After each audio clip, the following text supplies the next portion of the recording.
Welcome to RPG Book Club. On this episode, I shit you not, our hamster fights a giant robot. Seriously.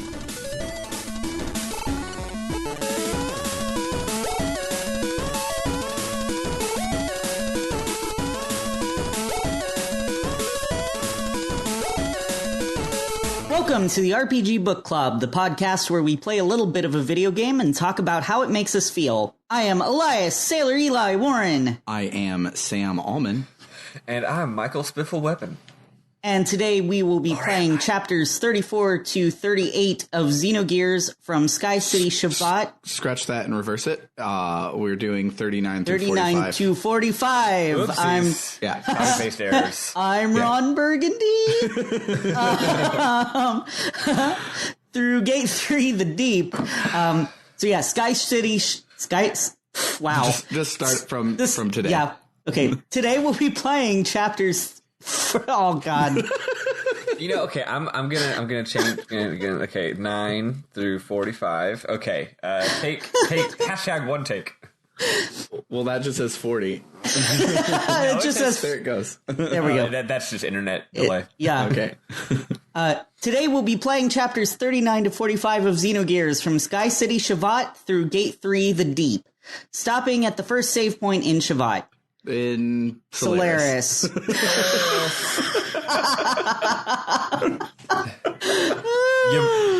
I fucked up, y'all. Keep all of this in. Keep all of it in. Fuck it.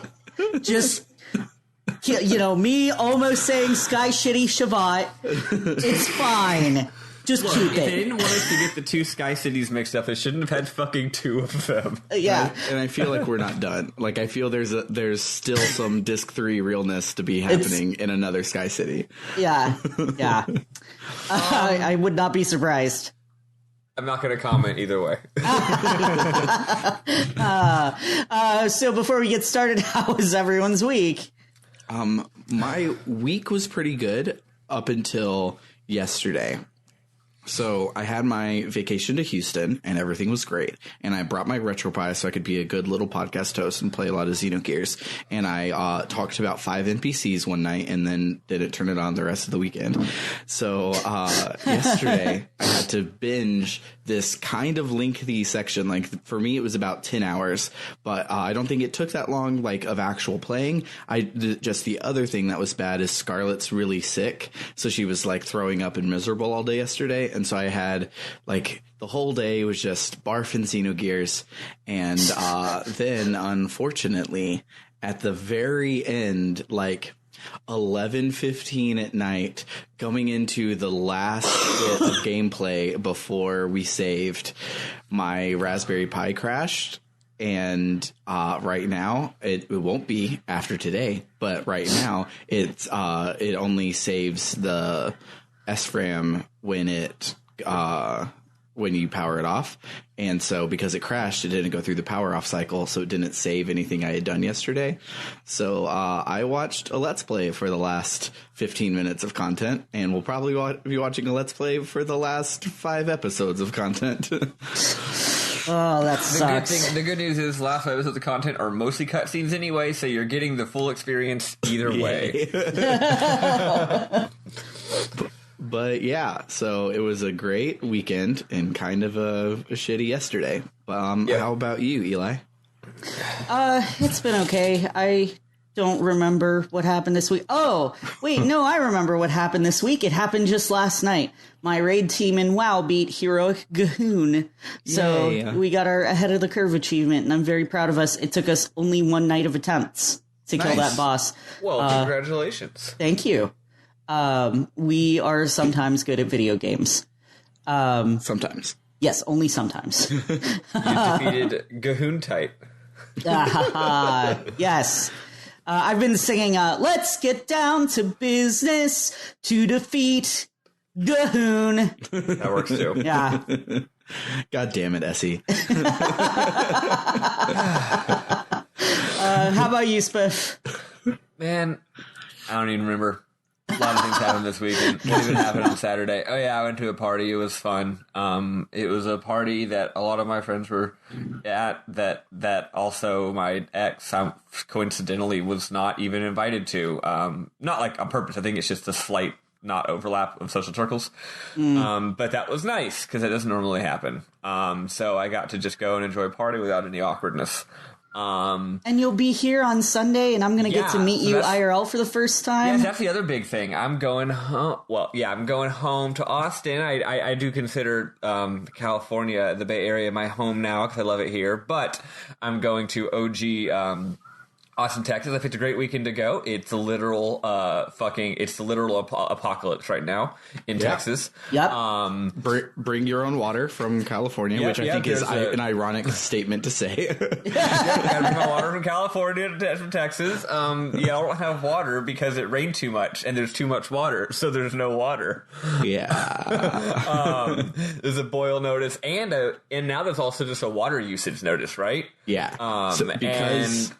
Because all the schmoof and flop messed up, they only have enough treatment capacity for, I think it was 105 million gallons per day, which is totally fine, except for the Austin averages 120 million gallons per day. So we got to use a lot less That's not water. a huge deficit. It's not a huge deficit, but it is a deficit. And if this is going on for 2 weeks, then it'll be a crisis. So yeah, no, it sucks. But at least it's not like double or something. Yeah. Also, I don't know. I've heard like conflicting reports. Some people are like, it's going to be 2 weeks. Other people are like, actually, it's going to be like 3 days. So hopefully 3 days. Yeah. Because you can't even, all the Starbucks in the area are just closed because, what can they do? They can't just, oh, damn. They can't use their water. So, yeah. I guess some of them might be open to walk in and, buy a Voss water, from the little cooler in front. But, that's about it. So. What's the rule with airplanes and liquids? I know they have rules about how much you can take, but what if the liquid is literally just water? I don't know. Well, that's in Sir, your carry-on. you can't bring a container that big. And I'm like, dude, it's literally a jug of water. No, they wouldn't be able to prove that it's water. Yeah. I'm glad that I live in Leander because we don't have that boil notice here. Oh man, one of my really good friends was going to be at my party on Sunday, and she can't come because she's having to help take care of her grandma in a nearby town because the bridge was destroyed. Oh, damn! Yeah, literally flooding destroyed the bridge, and I saw the picture, and it's just water everywhere. It's so bizarre that this is happening when it's not even a hurricane. Yeah, this is some hurricane on the coast shit. I'm recognizing those pictures, but yeah. Anyway, it's gonna be a really fun time me visiting all my friends and seeing all my friends and meeting dying of Eli, thirst. even though I'm gonna die of thirst and also drown. I never knew how much I would miss having a cup of tea at work every day until I can't have a cup of tea at work every day. Yeah. My manager went to a Starbucks and brought us a box of coffee. Which I had, but then my stomach decided that coffee was the worst thing I've ever put in my body. Yeah, coffee and bodies don't actually mix. No, especially mine. I tell all my students, I'm a tutor, and I tell all my students, just because I'm going to maybe I want them to sit and work on these problems for 5 minutes, and there's nothing I can really do while they're sitting there working on them. So I'm like, oh, you want some coffee? No, so I'll go. I'll be like, hey, I'm gonna see if I can get myself some coffee while you're working on this. And they're like, cool. And just to be polite, I'm always like, oh, do you want any coffee? And they're gonna say no because they're high schoolers or 8th graders, right? Mm-hmm. But then I kind of make it into a joke where I'm like, oh, you don't drink coffee? Good. Never drink coffee. It's terrible. And then I give them a little speech where I'm like, look. Here, I have a couple pieces of life advice for you, okay? I'm a tutor, but I'm also a life coach. Life tip number 1, never drink coffee as long as you live. That is my number 1 tip. And all the other stuff I was going to say about, relationships and responsibility and life decisions, don't worry about that. Just never drink coffee and you'll be fine. Yeah. But, yeah, no, it's terrible for you. So anyway, let's get into some let's get into some damn old lore, huh? Yeah. So, side note, I not that this matters at all because I'm not going to play Xenogears again, but I have the game facts open because our notes are kind of sparse this week. But I have the game facts open, and right out of the bat, it's like, oh, make sure you get these 2 items. It'll make the rest of the game super easy. And I didn't get either of those 2 items. And I'm like, oh well. What are the 2 items that said you get? The Charger A and the Power Ring S. You can't get those. Those are the ones that you need. The 3 minigame badges, including the rock paper scissors badge. Okay, then I don't feel bad. Also, I don't know. I don't think those items are that good. Okay, Power Ring A might have some kind of secondary effect that I'm not aware of. Because if you look at the stat screen, you equip it and it's just like, oh, it increases your strength, but it's not like by a whole bunch or anything. But maybe it's one of those things where there's low key this other thing that the game doesn't explain. You know what I mean? Yeah, because there's a lot of those. The Charger A is pretty good. It makes it where charging, instead of charging 30 fuel, it charges 50. Oh, nice. So that comes very handy sometimes. I haven't really had to use it much, but as I found out, I got really lucky this week's play, so I didn't have to be good at the game. Yeah, I'll explain what that means later. There's a really hard boss battle later, and I just looked it up, and yeah, it turns out I got insanely lucky and didn't even realize it was supposed to be hard. Yeah. So we're finally, after much ado and much climbing and much jumping, we are finally in the Sky City of Shevat. It's got amazing music.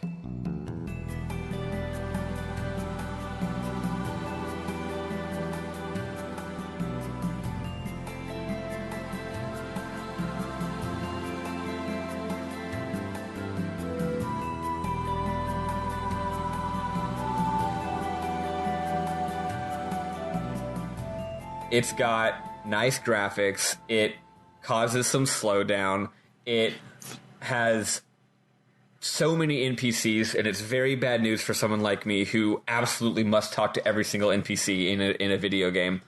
So I wonder if it's slowdown. They couldn't get it to not slow down, so they increased your walking speed there, because on mine I didn't have any slowdown, but I walked way too fast. So I wonder if to make it playable, they compensated for the slowdown on you guys's. But since I was on the Raspberry Pi, which could handle it just fine, jumping up to the thing that's not even worth it to jump up to was insanely hard, because I would just jump and tap right and just fly off the oh my god thing, I was going too fast. Yeah, that's such a weird problem to have. Maybe you're right, because so I didn't notice that slowdown. I only noticed slowdown in specific situations. You know what I mean? Like you turn the camera a certain way and you see slowdown. But yeah, maybe the whole thing actually runs at a lower frame rate, and then like you said, they did hacks to make it work anyway. Because I definitely did not have that problem. As far as I could tell, as far as Michael's brain could tell, it was just completely, the game played completely normal control-wise, normal speed, normal jumping. Those jumps you're talking about were not remotely difficult. So yeah, I guess it's just some weird emulation issue with you. It was the difference between Space Invaders with all of the spaceships on the screen versus Space Invaders with 2 spaceships on the screen. I think it's great. I think it's great that after the first cabinet, every time they ported it, they had to put in logic to fix or to keep a thing that was just a bug, resources bug from the original. Yeah, it's great. So you just want the hell out of this place. So Sky City Shevat. It's in the sky. It's a city. It's called Shevat. That's all I know about it. No. It turns out you're in the main city of Afel Aura. Or Aura. I don't know why I pronounced it. I've been calling it Afel Aura. Afel Aura. Maybe. Probably. Who knows? Probably. Whatever. It's if we had a Jewish friend on the pod, they would probably be able to tell us. Because all these terms are like Hebrew terms. Yeah. So anyway, we should consult a Hebrew scholar. Let's play Xenogears. Anyway, it's April Aura is actually the whole thing that you're in. It's not the entirety of Shevat; it's the capital of Shevat. Back in the day, Shevat was a whole country, and it existed on the ground, not in the sky. It was a regular place. Mm-hmm. But then some bullshit happened that I'll explain later, and just April Aura lifted off into, and we have liftoff into the sky, and that's all that exists of Shevat now, because the rest of it is Gonskis. So I'm just going to read some. So there's two areas to explore. There's April Aura, which is really big, and you're like, oh, this is the main city, all the NPCs. And then you're like, okay, I'm done with the main city. Time to go to the palace. Well, this is just a palace. It's one building as compared to a whole city. Surely this will be only a little bit more effort as far as exploration goes. Nope. Turns out, I think the palace literally has more NPCs than the entirety of the rest of the city. Yeah. There's a bunch, and it takes a very long time. The rest of the city is like a pathway. Yeah, the city is very is elaborate as far as 3D area design goes, but not actually a ton of NPCs, because apparently they all hang out in the palace. Yeah. So I'm just going to read a couple of various lore things with no particular referent, because I have screenshots of them. So one of them is these scholars are like, do you want to hear some theology? And I'm like, hell yes. And he gives us a text dump of theology, part of which we've already heard, but part of which we haven't. So he says, long ago, humans were with God in a paradise in the sky called Mahanan. Now, we've already heard this, but now that we've played more of the game, we realize that it really kind of makes sense with what we've played. The place was protected by the power of God. Humans were never exposed to the fear or danger of death. However, one day, humans entered God's forbidden garden and ate a fruit, which bestowed upon them tremendous intelligence and power. God found out about the incident, and humans were banished from the paradise. The prosperous times were over. Is it the good times? Are they over? An era of sorrow and hatred began. That was the first part of the legend of Genesis that was passed on from long ago. They say a legend such as this contains some truth to it, ... And then you talk to someone else, and he goes, humans banished from paradise were foolish enough to revolt against God. In order to resist the power of God, they created 12 anime relics and called themselves gods. This is the part where it stops being from the Bible. Well, I mean, the first part was a little bit. I mean, it wasn't that humans entered a forbidden garden. Oh yeah, no, totally. Yeah. He's already going off book a little bit. For 10 days, 10 nights, the world shed its blood. Mahanan was enveloped in flames. But human strength was no match for God, and the arrogant humans were destroyed by God's anger. Only a few righteous men were left on the land. However, God was also... Okay, they keep not capitalizing God, and I just gotta say, disrespectful. However, if I was their God, I would totally smite the crap out of them. Exactly. However, we don't know the ending of the game yet, Eli. We might actually be their God. However, God was also tired and wounded. He decided to rest in the deepest depths of the earth. God's rest was long, but eternity is only a moment to God. FYI, that part is the main plot of the game. Since then, the righteous men who didn't revolt against God had to live in the harsh nature by themselves, being in constant fear of death. The legend also says the following. When the righteous men's children are born again, they mean born again in the literal sense, not in the Christian sense, God will awaken from his long rest and give a helping hand to them. If the legend is true, what will the awakening God bring to the people? What kind of existence is God? Then someone else is like, yeah, most of this is a legend. Who knows if it's real? However, the anime relics made through God's wisdom do exist. Solaris's Gazel ministry is desperate to find the anime relics and Mahanan, the place known to be God's resting place. If Solaris attains that power, no one will be able to stop them. What will happen to the world then? ... So there's some lore dump. I don't know. Anyone want to make a guess or two as to how that relates to the actual plot of the game? It is God. Okay, that's a nice guess. First I thought you said it is God. It is God. No, id. ID. So evil fae. Yeah. I can't really make any guesses, but I just guessing from the like history of this game, it's going to be incredibly on the nose. Yeah. Yes. I feel what you said is like we could just end the podcast here because that will probably be what happens. Sort of. Man, we're getting so close to the good shit. Oh my gosh, this. So just FYI, my best friend Bernard, who I've told. 8 weeks in, we're almost to the good part. 45 hours of gameplay. Well, that's the thing, right? So my best friend Bernard, who, as I mentioned, is a hater of this game, actually finally beat the game yesterday. Mm-hmm. And I was like, congratulations, you beat the game. And he's like, yeah, I want to write a review of it, but I don't even know what my opinion is anymore. Which is a step up, because he used to hate this game. And now he's like, I don't know what my opinion is of this game. It's moved to ambivalence. The shit that gets real is legitimately so fucking good. And does it negate all the dumb shit? Not exactly, but man, y'all just buckle up. Yeah, and I will say you could not possibly guess what actually ends up being the plot. There's no fucking way. But it being God is definitely I won't say whether it's correct or not, but I am saying that is a very intelligent guess. Thank you. Yeah. So anyway, another little bit of lore. It turns out you learn a little bit about Krellian. So apparently Krellian holds the true power in Solaris, is what I'm saying. The irony of fate.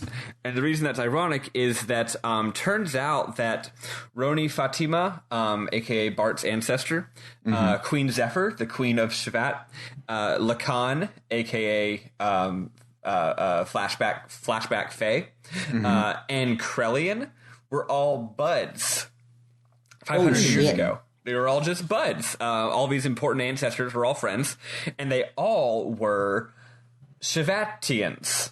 Or at least they all allied together with Shevat, and they all fought against Solaris in a big war. Wouldn't it be, if we're going with a Hebrew thing, it would be Shevatites, wouldn't it? yes, the Shevatites, exactly.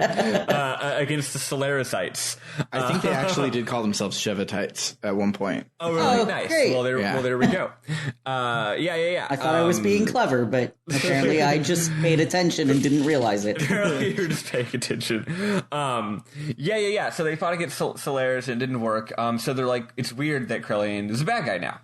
Also, apparently, the gate technology, Krellian invented it. And also, you learn a really weird lore thing here. Apparently, all the humans down on Earth, and maybe the Shevatites as well, I can't remember, have a thing on them called a limiter. Basically, the Solarians, in addition to being bad in every other way, also fuck up with the humans' genes. So all of the surface dwellers, lambs, have a fucked up thing in their genetic code that makes it where they can't be strunk, basically. And what that means is that they can't use 7 AP. Exactly, they can only use 6 AP instead of 7 AP. So they were Monsanto and doing genetic engineering. Exactly, yeah. This is why genetically modified organisms are wrong. No. I'm kidding. I'm kidding. I have no problem with GMOs. I have no problem with GMOs. Go not use a straw, you Austinite. Because individual choices can definitely fix large systemic problems caused by capitalism. Totally. So, at any rate... well, it can if our individual choice is to eat a Fortune 500 CEO. Remember, folks, eating a single Fortune 500 CEO will do more to save the planet than becoming a vegan ever would. So, you do some more exploring. Turns out that Yui, aka Saitan's waifu, is here. Turns out is that the same waifu as on, like, back in? Yeah. Okay. It's just been like cooking and shit. It's just been 1,030 years. I forgot he had a family. Yeah, he has a wife. I mean, she doesn't say much. She just is cooking because she's a woman and this is Xenogears. And then she's like, my husband is out playing with his toys in his man cave while I'm here cooking dinner. She's like, hey, so a lot of us after the city got not Shevat, not Ave, Lahan.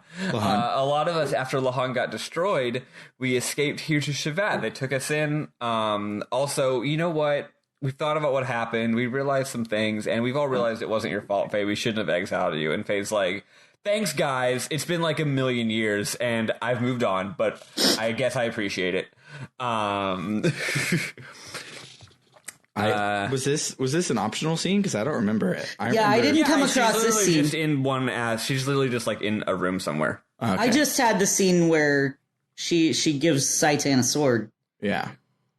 Oh yeah. That's later. That's later. At this point, I didn't have Saitan with me in the party at this point, so there wasn't even any kind of special scene. She was just like, "Oh, hey, Faye." What's up?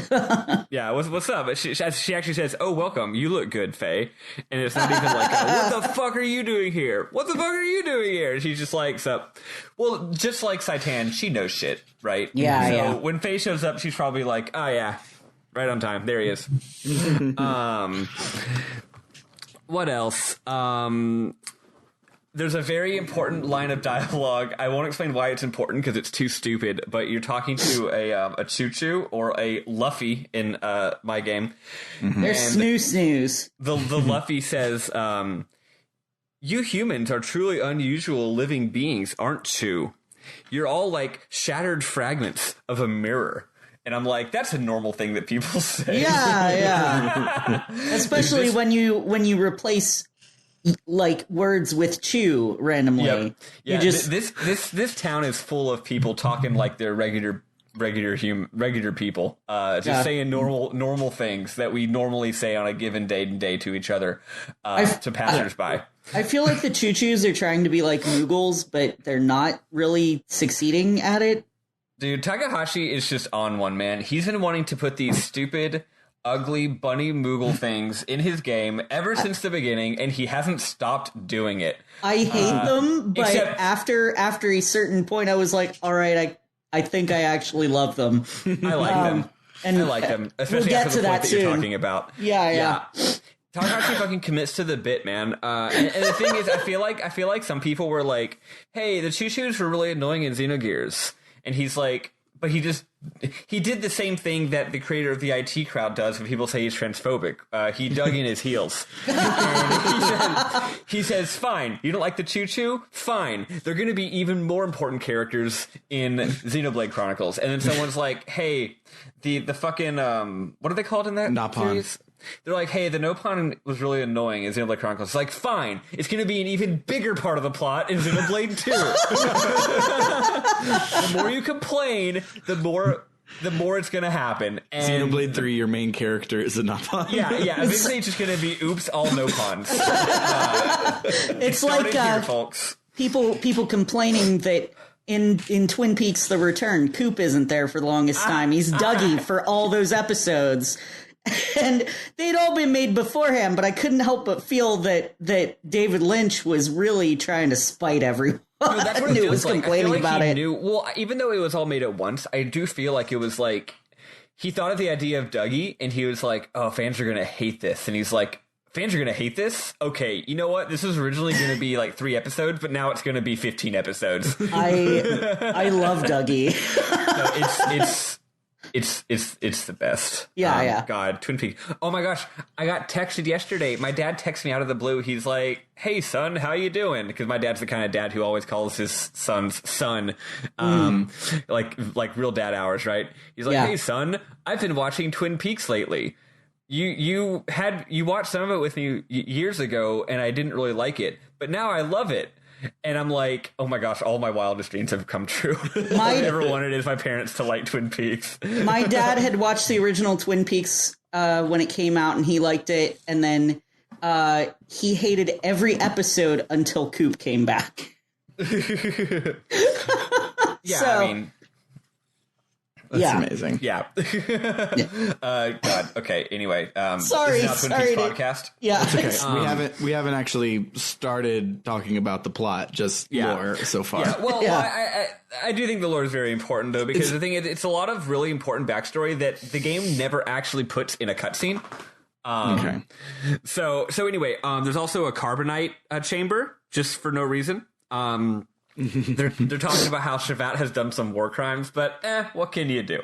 It's just a thing that happens. Sounds like something Israel would say. But what are you gonna do? I'm not being anti-Semitic. I'm just being anti-Israel. It's different. Yes, there's a big difference. Anyway, they talk about what the objective is of Solaris. Like, what are they actually doing, despite just like wanting to control the world? They're trying to. So it turns out they're not just controlling the world. They're not just taking the world as slaves. They actually have a long-term project. And it has something to do with God and shit. So they're not just like keeping track of the world so they can have slave labor. They're genetically engineering the world through thousands and thousands of years with a goal in mind. And the goal in mind is they're trying to create specific organisms that can align themselves with the anime relics. So the existence of people like Faye and Bart and the rest of the party, because clearly the rest of the party, they're all drift compatible with the relics, was on purpose. They engineered that to eventually happen for some reason, right? We're all born into a false reality. Okay, final thing. The Great War between Solaris and Shevat. Long story short, the whole thing where Solaris is in the sky and no one on the Earth even knows about them and it's all secret, that's a more recent development. Solaris used to just be straight up like fascist, we're in the sky and we rule the world and you are aware of it. We rule the world with an iron fist and we have for thousands of years, and that's just the state of the world and everyone just is crushed under our thumb. But then Shevat and the rest of the countries of the world all banded together and fought against them. And they were actually probably maybe going to win. The rebel army centered around Shevat. They had the anime relics. They had the power of God and anime on their side. And well, that was a mistake. And they were actually that should be my intro for this episode. On this episode, we have the power of God and anime on our side. And they were about to actually maybe beat Solaris. But then the unthinkable happened. A new enemy appeared. A new challenger approaches that even Solaris had not anticipated. That was when the nightmare began. The nightmare never before seen. A nightmare we prayed we would never have to see again. So basically, a new enemy evil army appeared out of nowhere. These horrible monsters called Diabolos, and no one knows where they're from. And Diabolos just started killing everybody: Shevatites, Hittites, Malachites, Solarites, and so then Roni, Fatima, and the rest of them destroyed the heart of Diabolos. I don't know what that means, but that's what they did.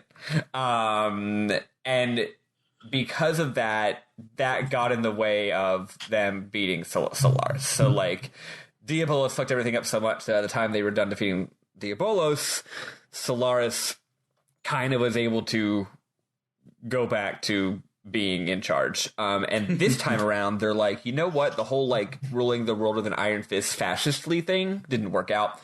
What if we have use our more advanced technology that we have now to wipe everyone's memories and then do the whole being in secret thing that nobody knows about? And that's how things have been for the last 500 years. And everyone in Shevat is just like, fuck. So everyone in Shevat, they're all on the back foot now. And they're all like, one of these days we're gonna try again. We're going to try to beat him again. A weird number of the people in Shevat are 500 years old. Yeah. The queen is, but also some random NPC is I'll never forget the day when the blah, blah, blah happened. And I'm like, that was 500 years ago. How are you acting like it just happened? Like you remember it. But and it's just a random NPC. The queen does say that some people got some genetic altering to live longer. So right, she does. Apparently, but it's that funny, guy's just rich enough to do it. Yeah, that's what's weird. But before you even meet her, you met this NPC, and it's just funny because it's yeah, I get it, you're the queen. But what was this one random NPC doing? Apparently, he got to be in the Live for 500 Years club. He's the best sandwich maker. and nobody there knows how to make sandwiches. So he's been making sandwiches for 500 years. That makes sense. Sandwich making is a difficult job. Also, someone's got to be there to dump lore on random travelers. It's true.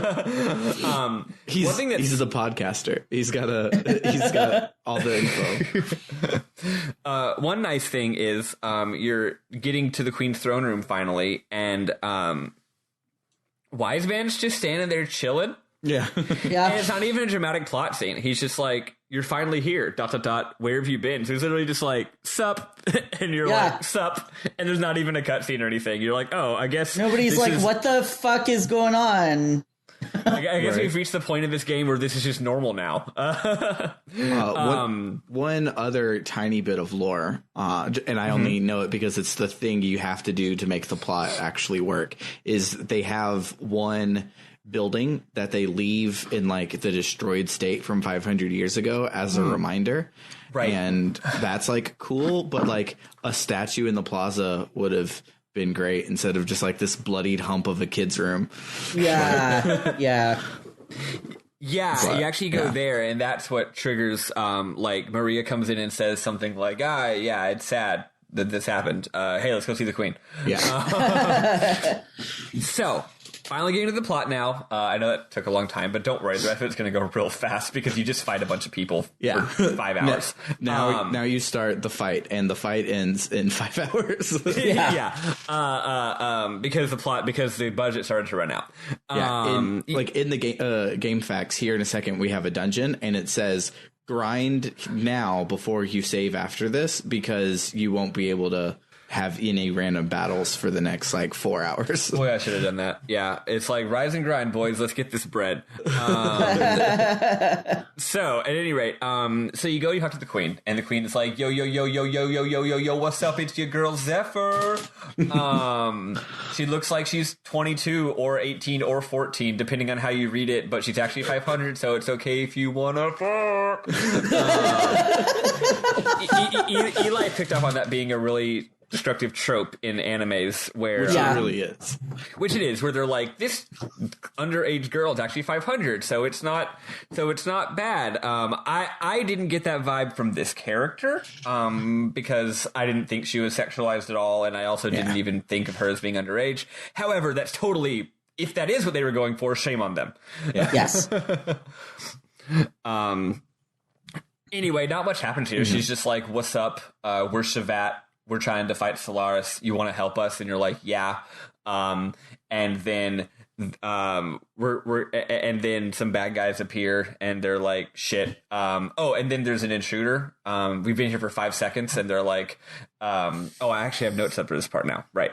So there's an intruder in the dock area. One thing I think is great, before the intruder's there, she's like, hey, let's go fuck up Solaris. And Faye's like, I don't know. And she's like, sleep on it. And you're like, okay. So you literally go to the inn and you sleep in the inn, and then you come back and he's like, well, what do you think? And you say yes. And I'm like, there's so many times in this game that they should have realized, look, we don't have enough time to make this the 60-hour epic that we wanted. Instead of trying to stick to the 60 hours, we could have made it 30 hours and cut out a lot of these things where it's like, okay, go waste 5 minutes walking to the end, sleeping, don't even get a cutscene while you're asleep, and then walk back, and then it'll do stuff. I agree with you in general. I don't agree here, because I'm pretty sure that part is low-key supposed to be a secret, like, here's your last chance to fucking go save, dude. It might be. Because the save point is also in the sleeping room. Yeah. So, after this point, it's like, you better save, buddy, because there's about to be 5 straight hours of cutscenes and boss battles. But also, on your way down to go into the thing, you have control of your characters, and you could have saved then. So maybe, but it's still like there's like 4 or 5 of those just this playthrough where it's like, look, we know you're out of money. Why are you padding this? Yeah. In this case, though, I was like, okay, I've played this game before. I know I need to fucking save. Yeah. Also, it's last time you can, like, after you talk to her again, like, you can no longer, like, leave. I feel like it should be known as well, like, any game that has limited save points where you can't just save wherever the hell you want, You should be saving every fucking opportunity you get. Yeah, absolutely. Absolutely. But like, what if you like already saved when you got to the save point, but then you did more exploring, right? It's like, no. You need to save again because you don't want to have to redo anything. Anyway, so you're talking to her, and then she's like, oh no, there's an intruder in the dock area. Someone sabotaged the gate. And I'm like, lol, was it Ellie again? You leave her alone for 5 fucking seconds, and she goes and sabotages something because she was brainwashed. Oh, sorry, a little bit more, one more bit of lore. Apparently choo-choos are like the original dominant species of the planet or something. They used to be giant, and Solaris put a limiter in the choo-choo's DNA to make them small. So that's funny. That's a little weird, stupid bit of lore. Yeah. So anyway, they're like, oh, we gotta go stop the intruder. You have to go through some fucking air vents because this is like the 3rd time I've had to go through air vents in this game. I actually think this dungeon is really good. It's cool. I really liked it. This dungeon's platforming thing was the first one where I'm like, this doesn't seem superfluous, and this seems to be well suited to the 8 directions, and this seems to be a good use of platforming in Xenogears. Gold star finally on the platforming section of this game. Not only is it fun, but it works in the same way that... Have y'all played Metroid Fusion? Nope. I've never played a Metroid game. Well, it's like Metroid Fusion. It's also kind of like the end of Portal, where it's like the platforming makes sense because this is not a place where humans are supposed to be. So it makes sense that it's not human friendly. Mm-hmm. You know what I mean? Like you're not going through a hallways. You're climbing around on the outside of a fucking place because you're going the back way to get somewhere. So that's why the platforming is narratively justified, right? It's not like you're in a room and you're like, who would make this building require so much platforming? And then the most important part of it is there's no battles out there. And if you fall, it's a short walk up to the ladder to try it again, and not a bunch of random battles or sending you back through a 10-minute giant chasm. This game's battle frequency is so fucking variable and inconsistent that I legitimately didn't even notice there were no battles. I think I just thought I got lucky, you know. Actually, I try really, really hard. I didn't fall a single time because I was being super, super careful to not fall because I didn't want to have to deal with that shit. So I just figured, I guess I got through it without any battles. Lucky me, right? I didn't even notice there were no battles because sometimes in this game the battle frequency is like super low. Oh yeah, and other times high. So cool. I'm glad there's actually no battles. Good on you. Good on you, designers. There are other bits where you're outside where there are battles, but specifically the ones with the windmill jumpy things, there aren't. Right. I guess I didn't need to be quite as careful as I was. And the ones without the windmills happen to be annoyingly high battle frequency. Like I went down to get like a chest, and just getting back from the chest to the ladder, I did 3 battles in like 7 steps. I was like, what is this, Dragon Quest? Also, the battles in this dungeon are fucking hard. Yeah. Like, yeah, they are. Like, you used to take everything down in one death blow, and now here you are using like 5 death blows to get them down. Are usually weirdly badly designed and that they're way too easy, but not here. Also, is this the part where you keep fighting mobs in big groups? No, that's later. Later, there's a part where you keep fighting mobs in groups of like 4, and I didn't have Ellie, and I was like, God damn it. That's the one time Ellie's AoE spells would have been super useful, and I don't have her because I just picked to not have her. If I die, I have to play this again, I'm picking Ellie, but I didn't die. So yeah, you finally get to the gear hanger, and it's Dominia. She monologues about how robots is people. She talks about how she just spoils the ending of Mass Effect 2 a couple times. Yeah, a couple times. Yeah. She's talking about how like all those wells that are those evil wells where it turns out that Billy was killing people all along. Turns out Maria's also killing people all along. No, that her the wells were all basically the byproducts of human experimentation, and they're trying to make a merger of man and machine. They thought, hey, you know what would make the problem with robots is, even though they're really awesome, you still got to have a person inside there controlling the robot, and human reflexes are only so fast. So what if you could just put a human brain in a robot body, basically? That's the goal. So that's what the research was aiming at all along, and it's really fucked up. And he's basically saying, hey, Maria, you know you're a cool robot? Well, like, thousands of humans had to die or be experimented on for your robot to be made. He was about to tell her that, but before explaining the super obvious plot twist, he gets interrupted sexistly by Jesse. Let's see, where does he? Yeah, he's basically like, God, all women just yap. They never shut up. He goes, why are women so gossipy? Women be shopping. God damn it, Jesse. Maria, who again is like 12. Definitely talking like a 12-year-old here. Earlier, Dominique is like, are you Maria? And she goes, undoubtedly. I am the daughter of Nikolai, Maria Balthazar. I'm like, who talks like that? No one. Except in Xenogears. Another weird dialogue thing. When the bad guys first attack, Faye goes, it's the Gebler, right? I'm still ticked off at them. I'll take them on. I'm like, what a low-key reaction. It's like, hey, you just learned that those fascist Nazis are actually 50 times more evil than you thought they were 5 minutes ago. I'm miffed.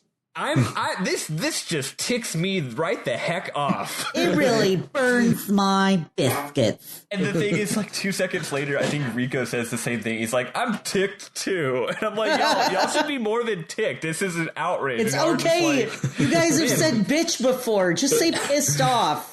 It's like, man, these guys sure are obnoxious. What with their being evil for thousands of years. Oh, I'm so tired of it. It's goofy.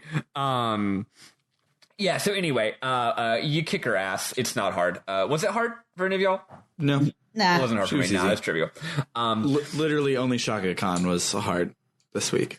Yeah, even the one that you died on, I got like through no problem. Good, I'm glad. And then my thing died. Nice. So the real final boss was your emulator. Yeah. The real final boss was the fast text hack.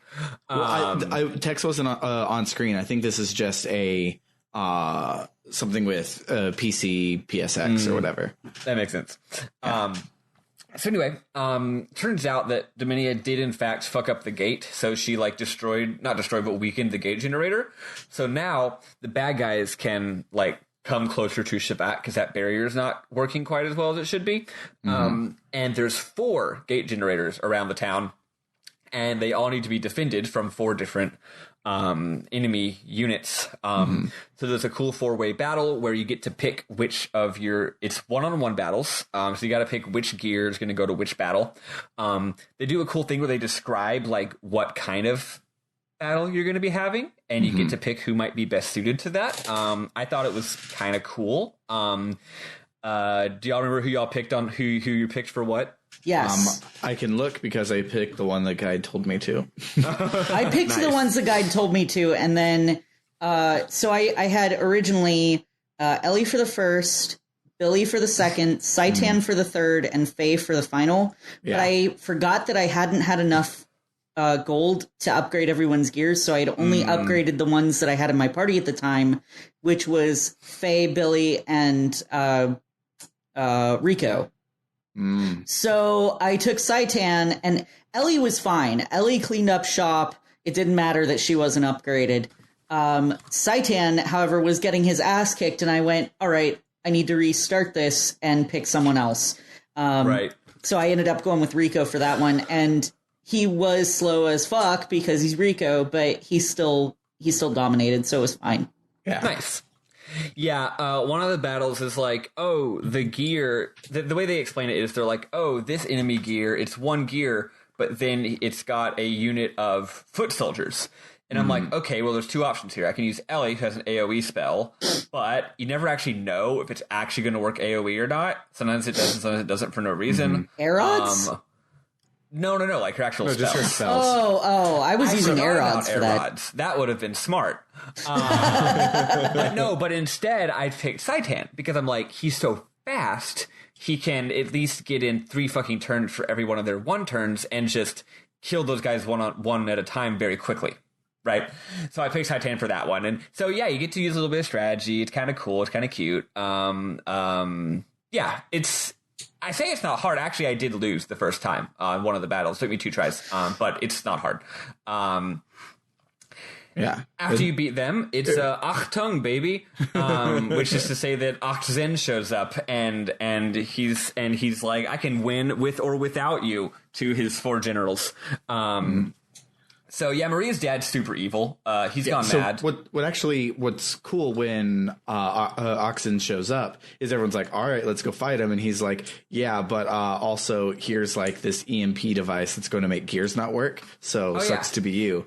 But Maria's is her Sibzane, which by the way means 17. I said 710 before, but like it's obvious it's 17. I only realized I was stupid when I went to upgrade her gear and I saw that she was equipped with number 17, blah blah blah, and I'm like, she was also in the number 17 hangar. Yeah. But anywho, so 18 can stop it, and Maria's like, but I'm not gonna go kill my dad, and everyone's like, your dad's not actually in there, and she's like, but you don't know that, there's not like a camera or nothing, and everyone's like, no really, we all know that he died, it's okay, and she's like, no, and then Choo Choo is like, well, I'm gonna go fight him if you don't. And then the best thing in the entire fucking game happens. It's both the stupidest thing and the absolute greatest thing. So before, I'm going to let Eli share the big surprise, but I'm going to contextualize a bit. So, like, remember, this is a game with 2 battle systems where every character has on-foot battles, but then they also, and they're sprites, right?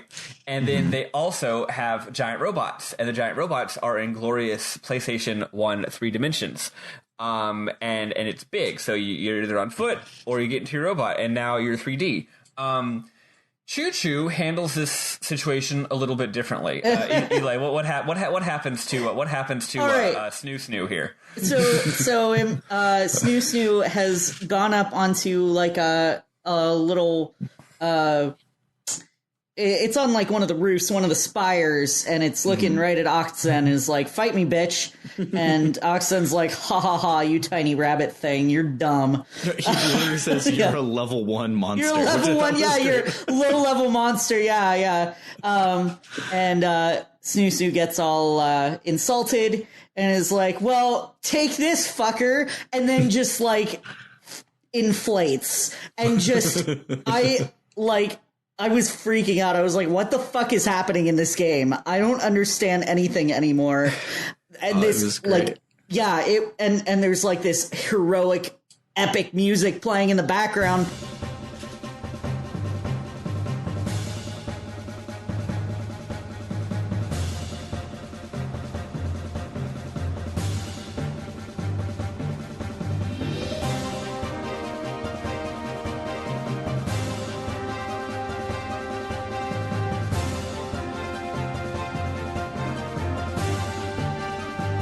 Like, probably the best track in the entire game. Yeah, like, I fucking beautiful.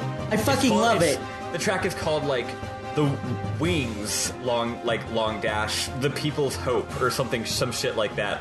The People's Hope is a stupid goddamn rabbit. So Choo Choo like full on inflates and gets gigantic and is like, now fight me, bitch. And Oxen's...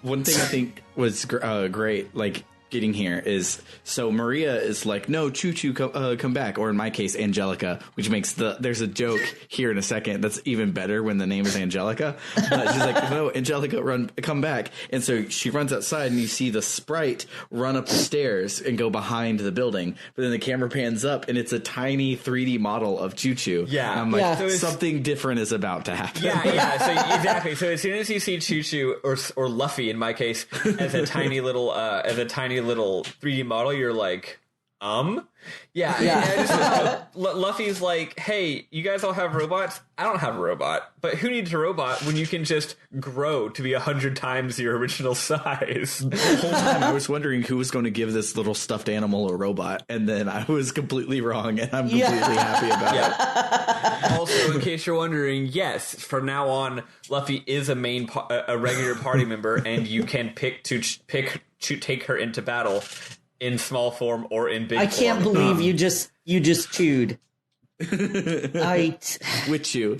You could take her with you. Oh, that wasn't on purpose, actually. Let's pretend like it was. You literally just went, you can take her with Chew. And I just was like, wow. Well done, I guess. I heard it. So Choo Choo does this thing, this Pokemon thing, where like Pikachu's name is just Pikachu, where you just call her Choo Choo, but Choo Choo's also the name of the entire species. If you change her name to Luffy, it changes the whole species' name to Luffy. Oh yeah, because they've got like which means none of their Chew puns make any sense. Yeah, they've got a scientific name that Octsen reads out later on, or at some point, and it changed it to something with Snoo in the middle, and I was like, this is amazing. It's just so silly. It's like, imagine if Mog and FF6... It's like unreadable with Angelica. I'm going to look it up real quick. I think I took a screenshot of mine. Nice. While you're looking that up, I'm just going to go on to the next thing. Go ahead. Yeah, so Choo Choo does the Choo Choo thing. So the funny thing is, though, you're attacking Octozen, and it does like no damage, and Octozen attacks you, and it does like no damage. Actually, you're doing a little bit of damage against Octozen. It's doing 0 damage against you because you're a giant Choo Choo.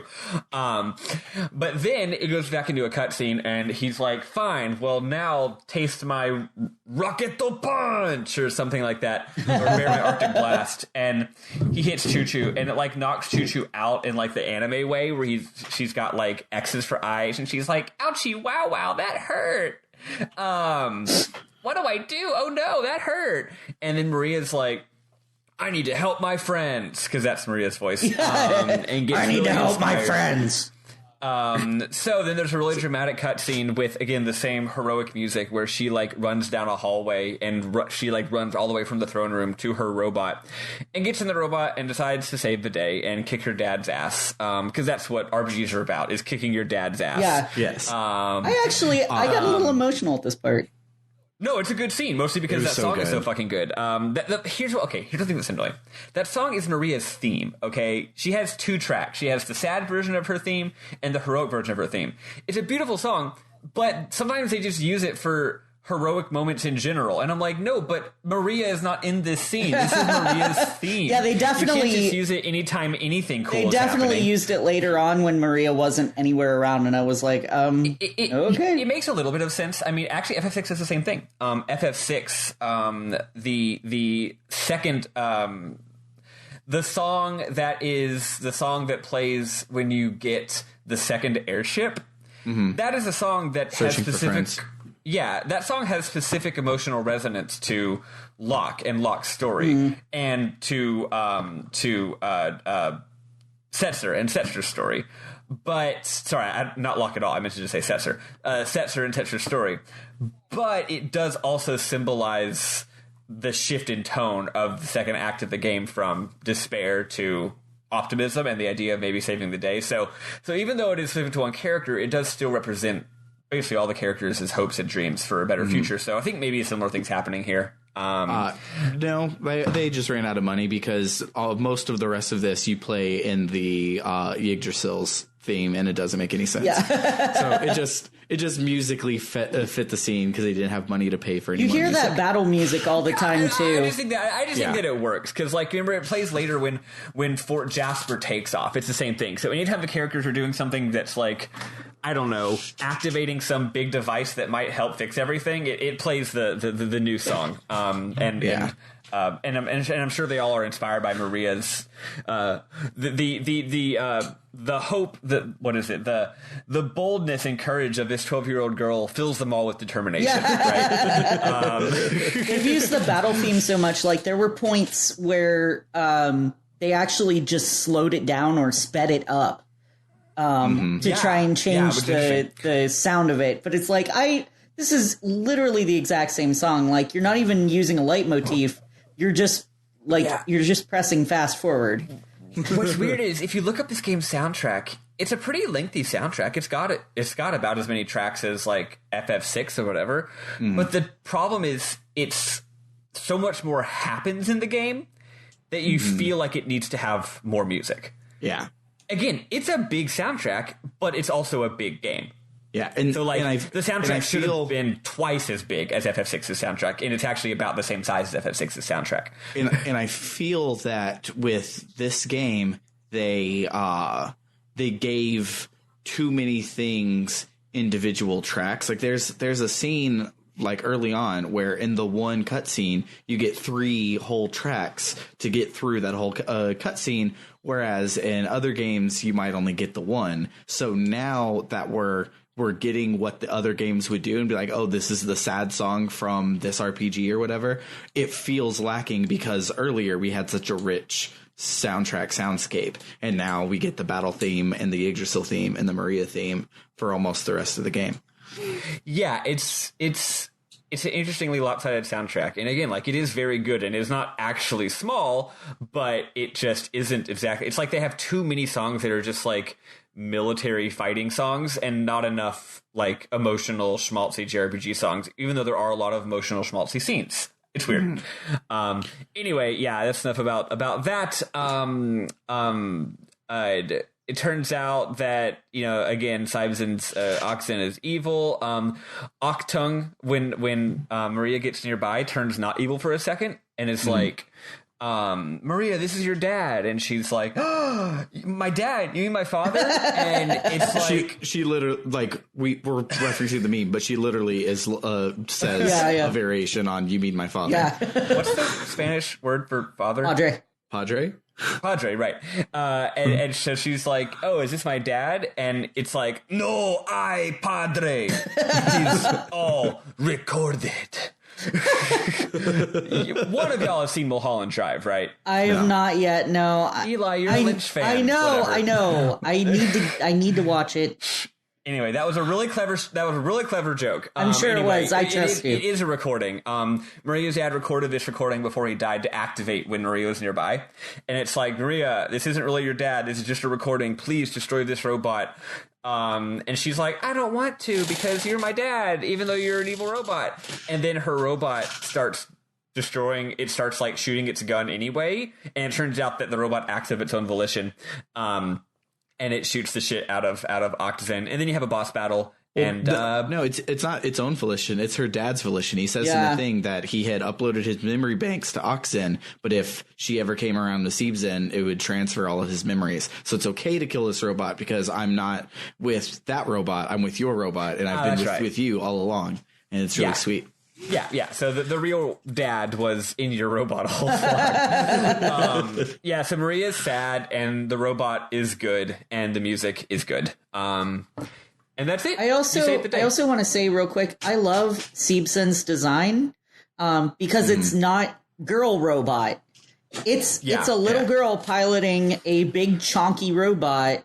Chonk. It is, it's chonky. Also, did y'all notice the coolest fucking thing? Maria does not pilot her robot the same way everyone else does. Yeah, she has the mental link with it because she's a little robot girl herself. Yeah. Oh, right, but like instead of sitting in its cockpit, she stands on top of its head. I love it. So that's insane. You mentioned like 3 weeks ago or whatever that we'd be getting a party member who would, just like Graf, always standing on the outside of his robot, staying on the side of hers. And the way the game had been going up to this point, I thought it was going to be Dominia because she kind of has the Magus thing going on, where she's like kind of an antagonist, but she's also like not liked by Ramses and not liked by Miang. And I figured there would be some sort of like our mutual hatred aligns and we will become friends over the rest of the game sort of thing. And so we're getting down there because like through the dungeon, Maria's in your party, but she doesn't have her gear and she doesn't know any death blows until after she gets Siebzane. So she's kind of just really, really, really shitty. Yeah. And I'm just like, this is a hilariously bad. this is a fake out. She was great against the robots that only took 1 damage, and I just had to hit triangle a whole bunch. She was as good as anybody else against those. Right. And so I was like, oh, well, she's a fake out, and then you get down there and Dominia is standing on Siebzane, and she's like, oh, well, Siebzane only works for me, Maria, and then there's like, okay, but Oxane is like over there, so like it's going to be a fake out, we're going to get Dominia, and no, we killed her. I could totally see that. I wouldn't have been surprised if someone had that idea at some point, Yeah. And on top of that, totally every time we see happening. her in a cutscene, she always comes out and stands on top of her robot. Yeah. So those two things working together, I was like, okay, this is going to be the one, but it was not. Nope, no, it's Maria. Yeah, so Maria's whole gimmick is, once again, that she's insanely good in the robot. She has the best robot by far, but on foot, she's like, again, does the anime thing where like she's like 12 or 13, but in battle, it seems like she's 5 years old. Yeah. Like, it's like 12 and 13-year-olds can fight, but no, she's like a tiny little baby who can't even like throw a punch. It's really cute, but also don't ever put her in your party unless you're doing gear battles. But if you do, you can use all of her gear stuff for MP in her. Yeah. You can just call the robot to go do shooting, and you can even do that in the air vent dungeon, even though you're literally going to the hangar to get the robot. You can still call the robot to shoot. It has an AoE attack too, that. which is great. Yeah. So you save the day. Even though there's a lot of buildup here, not a whole lot happens. They're trying to destroy Shevat, and they don't. And then you're like, cool, now we can go on the offensive and destroy Solaris. Also, I went to the Choo-Choo Town, and there's a Choo-Choo Town inside of Shevat Town. It's like a room where all the Choo-Choos live. It's like their little ghetto. And I talked to this very old one, and he's like, oh, what is that, youngin'? Is that the RPS badge? And is that the fabled, the legendary hide-and-seek badge? Oh my god. And is that the amazing, incredible, ultra-rare, highly coveted 2x combo bob tag badge? And then that part I'm paraphrasing, but then this part I have a screenshot of. This is a complete badge set of ... A gamer? Oh. I'm so amazed. It's great. Yes, it is. And then he gives you some items that are very useful that only I get. Like 16 items, and it's kind of insane. Damn. But Well, No. Just 2 items. That's the fishing minigame. The fishing minigame gives you like 16 items. Yeah, so there's a few minigames around town that get you all this crazy shit. Also, you can find these 3 items, the Dusk Stone, the Light Stone, and the Dark Stone. And if you use all 3 of those, you can go on a secret elevator, and it leads you to what it turns out is actually Choo-Choo's room. And that also gives you a shit ton of items. Yeah. And that one, the third rock is from the fishing minigame. So that's what I was talking about. It's like 1, 2, 3, 4, 5, 15 items you get. Oh, okay. Well, there's actually more fishing you can do as well. I just didn't actually do it. The game has made it clear apparently. that I am not a gamer because I didn't do all the mini games. I didn't have the bandwidth fake for gamer it. girl. Yep, I am a fake gamer girl. It's true. Yeah, so now they're like, hey, while we were off doing JRPG, Shaka Khan attacked Nissan again. Yeah, remember that war that we were in the middle of and we just stopped doing? Yeah, it's still this going. whole part of the game, to me, it feels like when you're playing a game that is a little more open-ended, like a Western RPG, and there's not exactly a subplot. There's just like multiple main plot lines, and one of them you just forget to pursue this one plot line for like 10 hours, and then you remember, oh right, I should go back and do that one story mission, and because you forgot about it for 10 hours, it's super easy and you're over leveled. That's how this felt to me, except for apparently the part that's supposed to be hard. But also this is the exact point in which the game's budget runs out. Yeah. Because up until this point, we've had long dungeons and towns and elaborate scenes. And from now on, it's like you do 5 battles and then there's some text. That is going to stop when we get to Solaris. The budget comes back with a vengeance. But yeah, it's not actually a disc 1, disc 2 divide. It kind of starts here, folks. Like this one, it was like jarring because it's like this thing has happened in every game where it's like, oh, well, we have to go back and save the first RPG town that we went to.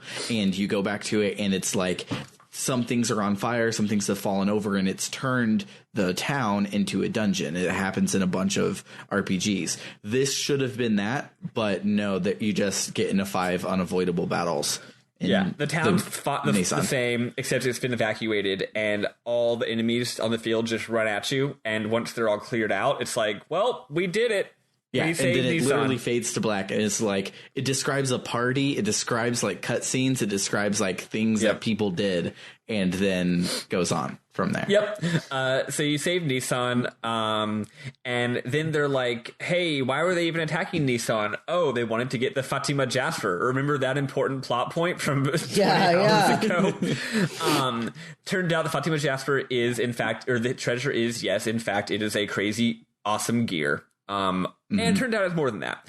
And it turns out it's all in this mausoleum. So you go to the mausoleum. So one thing I think is cool, but like stupid. So at first I thought this was super clever because they're like, oh, the Fatima Jasper is not our amulets that we wear. The Socceroos was a distraction. Our actual Fatima Jasper are our eyes. That's why our eyes are such a bright blue. Eli, do you know what color a Jasper stone is? It's orange. It's orange. It's not blue. I watched Steven Universe. They never saw it coming. That's why it was a distraction. Yeah, it's the last color they would have expected. Well, they were looking for blue the whole time. They even described their eyes. Bart describes his eyes as topaz blue. Yeah. Why is it not the Fatima topaz? You know what? It got lost in translation. I don't mean into the Japanese. I mean it got lost in translation from ancient Ave language to modern. I was going to say they're just not gemologists. They're just. What I think is great is I looked up. I'm like, I'm pretty certain Jaspers are like a reddish orange. So I look it up and it's like the most common color is a reddish orange, but there can also be green and yellows and reds, but there are never blues. Every color but blue. Yep. It specifically calls out that a blue Jasper makes no goddamn sense. Yeah. So would you say that if there was a blue Jasper, it would be a Jasper Rogue? But now, stop. Now I want to do a picture of Jasper where I turn her blue and call her the Fatima Jasper. That's pretty funny. Or do that meme where it's the anime kid with the butterfly and he's like, is this Jasper? Is this Jasper? Yeah. It's just like the color blue. But make the anime kid be Bart. Anyway, yeah. I think there is fan art potential for Jasper from Steven Universe, but dressed as Bart, colored blue as the Fatima Jasper. Get on that, Eli. It's Inktober. I'm bad at Inktober. I'm sorry, I shouldn't have brought that up. I know you've got it's a sore spot. It hits your self-esteem. Yeah. No, you're great, and we love you. Thank you. It's fine. So anyway, yeah, you go to this. You go down to the mausoleum. Yeah, but actual giant flying spaceship. Well, then you go down below the mausoleum, and yeah, it turns out they put their eyes up to. It's funny. They're like, oh, you need 2 eyes, and I'm like, oh, is this where we're finally going to get the fact that Bart has 1 eye and Sigurd also has 1 eye? But then. I thought it was going to be like a fake out where like Bart was wearing an eye patch so that the Fatima Jasper couldn't be used and he didn't actually lose his eye. Right. But anyway, so then what's her name? Margie is like, I'll just fucking do it. I've got 2 eyes. But she's like, no, I'll do 1 eye and Bart do the other eye. And I'm like, she's just throwing Bart a bone here, basically, so he feels useful.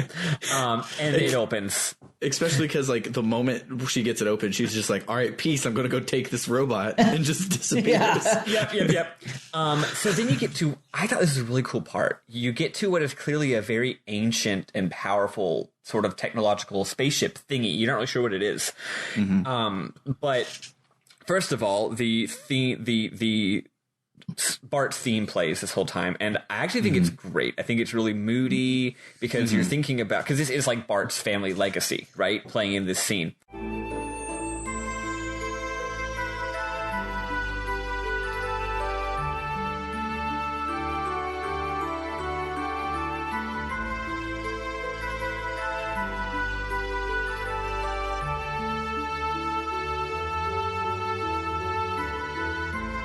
And you explore, there's no battles, which is great. Yeah. The place is big. So you're exploring this big, empty, abandoned thing that you don't know what it is. And it's just full of memories, basically. And you're exploring it, and all the lights are off, and the game has that weird lighting engine where everything's like dark with like red highlights, but then you get to a different floor, and now it's dark with blue highlights. It's just really cool. You have this little moody time exploring this place with no battles. Anyway, then you turn the lights on, and there are battles, and it turns out there's a cool robot, and then it also turns out that Shaka Khan is here because he wants to steal the robot, and you do a bunch of shit. You don't actually fight Shaka Khan here, right? No, not yet. Nope. Yeah, you fight, I guess, you just fight some random mooks. You fight some Neo-Etones, which I guess are robot versions of Billy, but Billy is a robot version of Billy. Well, they're neo-Nazis, but they're also Etones, so they're Tradcaths. Though actually, sorry, I'm not sorry. Now that I'm thinking about how the Neo-Etones look, they seem to be the vague shape that Billy's robot is, just wearing a robe. So that might actually be related. Oh, yeah. There you go. Anyway, you fight him, and Bart gets an amazing new robot. It's cool looking, and it's got hella stats. It do. Also, it turns out that even though it still has a pilot seat and you still have to sit in it, and it seems to actually still have buttons, you don't need the buttons because you just get drift compatible with the robot, and it operates according to your brain. Well, it says that it looks like there's buttons, but Bart's like, there's no controls. I'm just like, turn around. There's a control panel behind you. There's no joystick, no control stick specifically. So maybe the buttons are still there because, sometimes you want to do something and you're not. I mean, maybe you're like, I can't remember the brain command for activate the emergency booster I'm too busy engines. thinking of porn. Yeah, exactly. You're too busy thinking about those beans. And the robot's like, what am I supposed to do? And you're like, fuck it, I'll just push the buttons. So then this mausoleum rises from the underground, and it's this giant rotating UFO thing called Fort Jasper. Which Bart names it. It probably is named something else, but Bart names it Fort Jasper. I'm surprised he didn't name it Fort Bart. Fort Bart would have. He names it Fort Jasper after firing a really big gun into the air and squealing like excited schoolgirl. Also, he totally shot the gun on accident, but he tries to pass it off like he shot the gun on purpose. Yeah. He's like, cool, I tested the gun. And they're like, dude, we know you were just hitting random fucking buttons. It's a pretty fucking funny scene, actually. Yeah. So you're just really excited. You're like, cool, this can be our new base of operations. We can use this to save the day, right? Like, cool. All that's left at this point is... we forgot to say that we have our airship, because when we left Shevat, they were like, oh, by the way, we put space stuff on your submarine, and now it's a spaceship. Yep, so now it's the Yggdrasil Mark III. You got space stuff in my submarine. You got submarine in my space stuff. So at this point, we're going to blast through the rest of this because we are running out of time. Left. But also not much half. So what happens is we have to destroy the 3 gates, because the 3 gates are preventing us from going to Solaris. So we have to destroy them. They're like, well, where the hell are they? They actually find out where they are because, also you split up here. You went to the what do you call it, the mausoleum, whereas other people with the Yggdrasil went to... this is kind of a really important thing for Bart. We shouldn't skip it over. Yeah. They went to Ave to recapture the capital of Ave. So they split up. And then after you kick Shaka Finally Khan's... completing chapter 1 of the game. Yes. So after you kick Shaka Khan's ass, he runs away, and apparently he runs back to Ave. But then he sees that things aren't going very well in Ave, so he turns around again and starts running somewhere else. And they're like, where's he running to? And they're like, oh, he's running to this weird cave out to the west. And they're like, oh, you know what? Maybe they just kind of intuit. It's not that big of a logical leap. It's just kind of clever that they intuit. They're like, maybe that's where the gate is. Maybe he's running to the gate. Maybe he wants to try and hold it hostage, like something. So you go to the cave, and Shakan is there, and you go through a small dungeon, and sure enough, the gate generator is there, and his last stand, his last I love chance. how you call this a dungeon. There it is a hallway with 2 bubble rooms on it. Yeah. I couldn't really remember, but we are now at Shakan's last stand. He's like, the last thing I can possibly do is, my army's been destroyed. I didn't get the cool robot. Everything's over. But what I can do is I could siphon energy off of this gate generator and become all powerful. So he siphons the energy. But I think somebody perks up and is like, "Did someone say power? Do you want the power? I am the fist. Someone's talking about power? My fist is the breath of God. Let me give you some power." Yep. Fist of the North Star shows up. Graph and Graph, and he's like, "Hey, you want to buy some death sticks?" And Shakan is like, "You don't want his own death sticks. I already have siphoned power from this generator." But then his robot doesn't work, and he's like, "I think I siphoned too much power, and it overloaded my robot, and it shut down. Shit, that didn't work at all." So then he gets the power from Graph, and then you have a battle. According to Sam and the guide, this battle is supposed to be very, very difficult. Let me explain how the battle went from my point of view, so that y'all can get mad. Okay, great. I thought this was a joke battle because it was so easy. You. Because what happens is Shakan is literally attached to the generator with a pipe, and on the first turn he tries to run at you, but then the tube stops him because he's attached to it like an umbilical cord, and the text just says "couldn't reach you."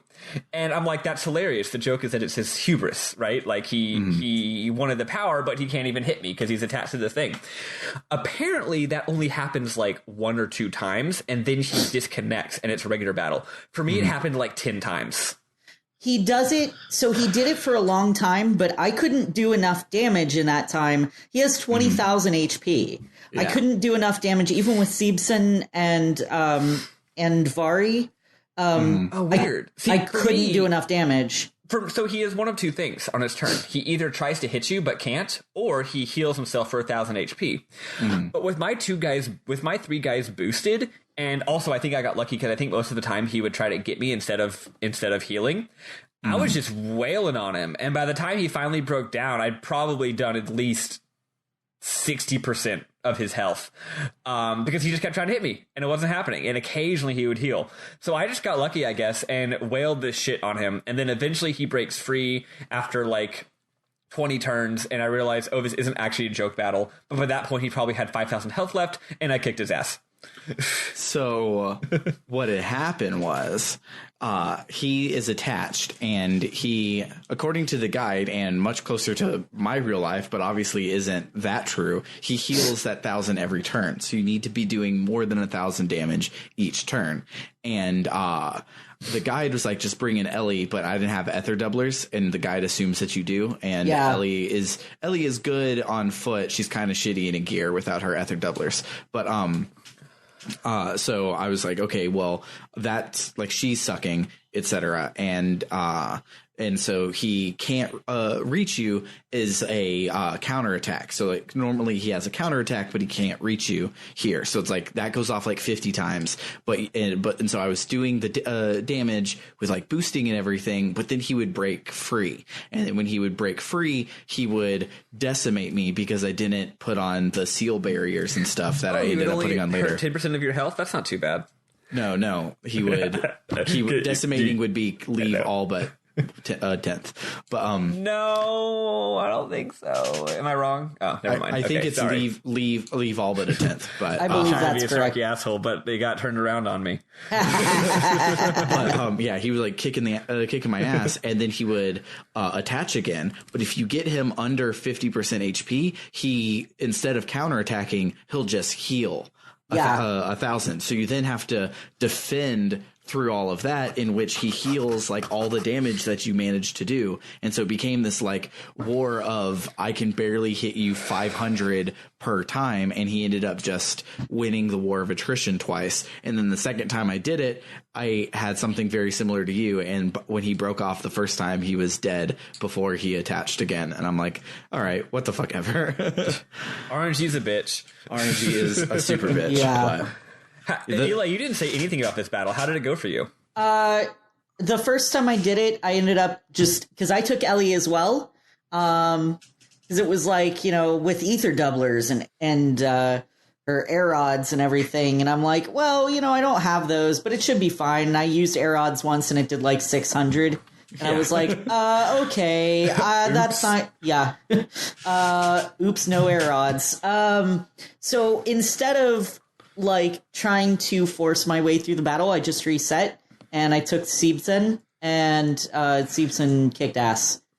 Yeah, the real solution to any battle at this point is just put Siebsen in your fucking party. Yeah. Well, and so good. And Vari as well, because holy shit, that guy is awesome. Do you have Bart's level 3 death blows at this point?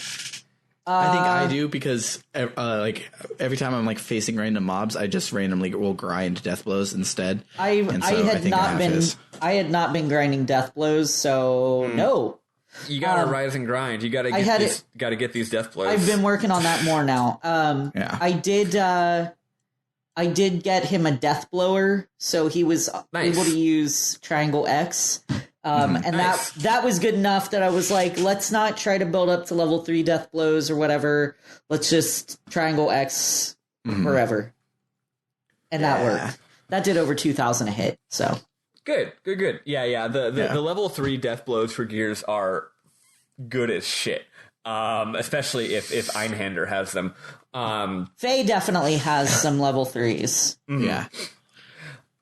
Nice. One thing that like bothers me about death blows and other similar systems to it that have shown up in other RPGs is so to get to a level 3 death blow, you have to waste 3 turns of just regular attack before you can use it. So that means it needs to be 3 times as well. Not exactly 3 times, but pretty much has to be 3 times better than a level 1 death blow, or it's not worth it. And for me, most of my level 2 death blows hit like a truck, but they don't hit like 2 death blow trucks. And so it's like I almost never want to use my higher level death blows because my lower ones do fine. And I know that the math isn't exact because it's on your 4th turn you can do a level 3 death blow, and on your 4th turn you would only get to do 2 regular death blows, but still it's like because doing 3 level 1s would take 6 turns, whereas doing 1 level 3 takes 1 turn. I think level 3s do enough damage that it makes sense. Also, the way the battle system works in this game, a lot of the time the enemies will fuck you up like fast. So like I think fewer turns is better. So like it's the amount of damage it does specifically, it does that damage in 4 turns instead of in like 6 turns or whatever. And a lot of the time the enemies actually don't have a shit ton of health. So getting in that damage quickly, I think is, especially if you're boosted, is preferable to like doing what is technically more efficient for the fuel usage. So I like level 3 death blows, although a lot of the time level 2s are fine. That's definitely true. The problem is some enemies have high evade, and if they have high evade, you gotta use those level 1s, because you don't want to fucking waste all that shit on something that's gonna miss. The first time I got to use Starwalker for Billy, it missed, and so he just lays down on the ground and it says miss, and I'm like, what were you even doing? What you were attempting to happen there? So anyway, so you win, and you destroy the gate, and you destroy Shakan, and then there is a long scene where you finally completed the subplot that was the plot of the game ages ago, where you've retaken Ave, and it goes on for a long time, and it's actually very sweet, but long story short, Bart's like, So the best part about it is Bart tries to get out of being king by doing the good thing and being like, oh, we're going to be a republic. But then everyone votes for Bart and he's like, well, fuck, I'm still king, I guess. Bart gives a big presentation to the crowd and he's like, hey, everyone, I'm the king. And everyone's like, yay. And he's like, also, we're not having a monarchy anymore because monarchy is stupid. Now we're going to be the Republic of Ave. And everyone's like, cool. And then he goes back and he's like, ooh, cool. I don't have to be a king anymore. I can just go and do adventures. And then Sigurd's like, don't you hear them clapping for you? They want you to be the king. And he's like, no, but it's a republic. And they're like, yeah, the king of the republic. And he's like, no, that's not how it fucking works. We also skipped over one part. So the Sigurd part? Yeah. So I'm about to get there. I thought that came after. That actually happens in a second. So the resolution to it happens in a second. We skipped over the seed of it earlier. So when you're going down to get, like, after the bad guys show up, when Shaka Khan shows up the UFO, Margie is taken by Shaka Khan. Oh, that's right. Well, we have to open a lock. How can we do it? I only have one eye. And Sigurd's like, here, don't worry. And then his eye works. His eye works to open it so that they can go. And so then everyone's just like, what does this mean? Yeah. So then after this thing, he's like, hey, in my dad's will, it said to share it with my brother. So your eye obviously works. Like, tell me about your mom and stuff. And it's like really, really sweet that they're long lost brothers, but they've not been long lost brothers. They've been best friends for like forever. And it's great. It's sweet. There was also a bit where like the mom hid the fact that Sigurd was born from the dad, but Sigurd ended up as a squire for his dad anyways. But then of course his dad had figured it out, thus the will, and it was like really, really sweet little. Yeah, it's pretty complicated, but the best thing about it is definitely that Sigurd thought that his real dad never knew that he was really his son, and that he died without ever knowing. But then it turns out at some point he figured it out because he's not fucking stupid. And also because nobody has blue eyes except for people. The Royal Ave line, apparently. Yeah, so it's sweet. So so that's why he's like, oh, you're actually my brother. Does Bart end up being like, okay, you're the king now, or something like that? No, he's just like, we're gonna figure this out together. Because we were both on my dad's will. Oh, also, it actually was in his dad's will to dissolve the monarchy. Which is cool. So it wasn't. It wasn't in the people's will. He's too dumb to think about that. To figure that out. So yeah, that's so apparently that plot still matters.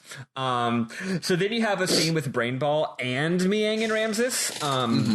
Brainball is mad because they suck ass, as usual. He calls Ramses, they all call Ramses trash, which is like very triggering. And I don't use that in a jokey light way. Like really, he's like straight up like extremely triggered by this word trash. It's a very sensitive word for him, and he gets really mad. You'll find out why later.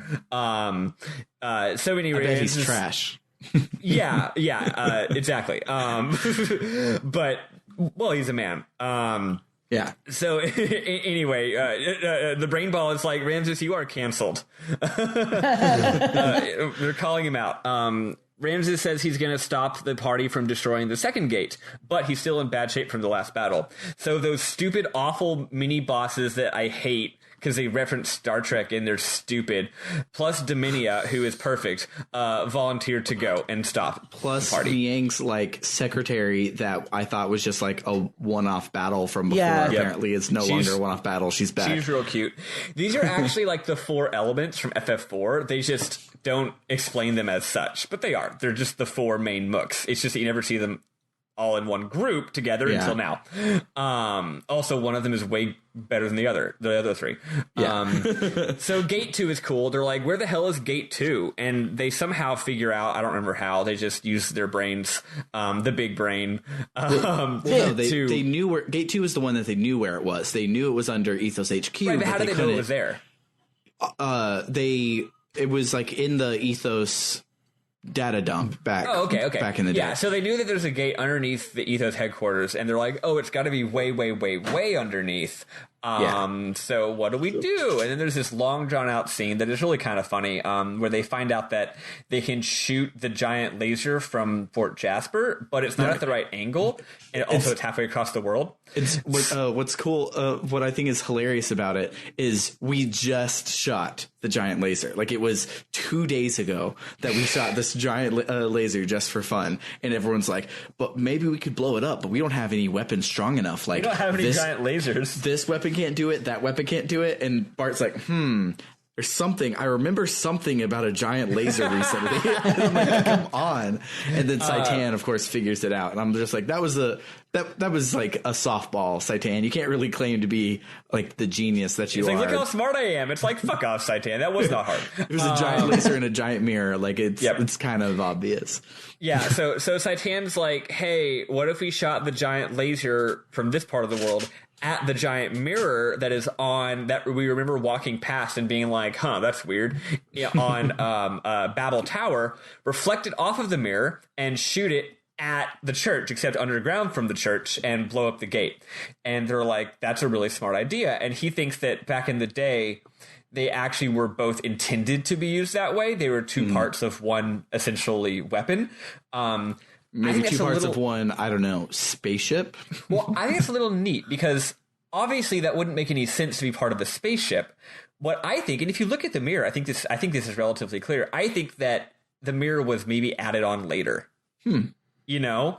Because, like, why would a spaceship have a giant mirror on it that is intended to, like, or maybe it wasn't, but what I think is cute is that if Babel Tower really is a spaceship from the beginning of the game, which it is, and if Fort Jasper really is part of that spaceship from the beginning of the game, which it is, it wouldn't make any sense for a spaceship to have some kind of weapon that involves shooting a laser at another part of your own spaceship and then reflecting it. So I think that these actually it actually is just a coincidence. But at some point later in the world's history, some civilization decided to use them this way. Maybe. I just could see it as the mirror was just part of the, like, aiming device. Like, the mirror was the turret, and you just had, because the gun was so big and beefy, it couldn't move to point at the bad thing, so you just moved the mirror.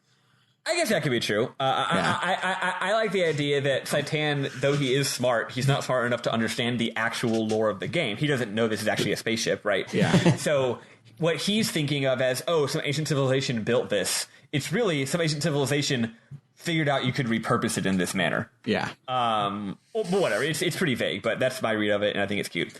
Yeah.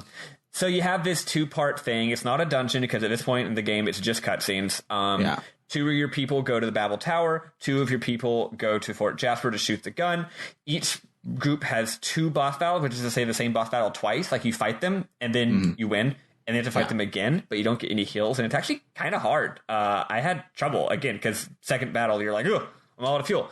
I did not, because I didn't boost the first time, and I boosted the second time, and so the boost helped me. The reason you have to fight them one. twice is that fucking Billy, who's supposed to be all good at guns, he's all, I'm not going to miss my shot, and he starts rapping, and then he gets too distracted by his hip hop style white boy rapping that he misses he does in fact miss his shot.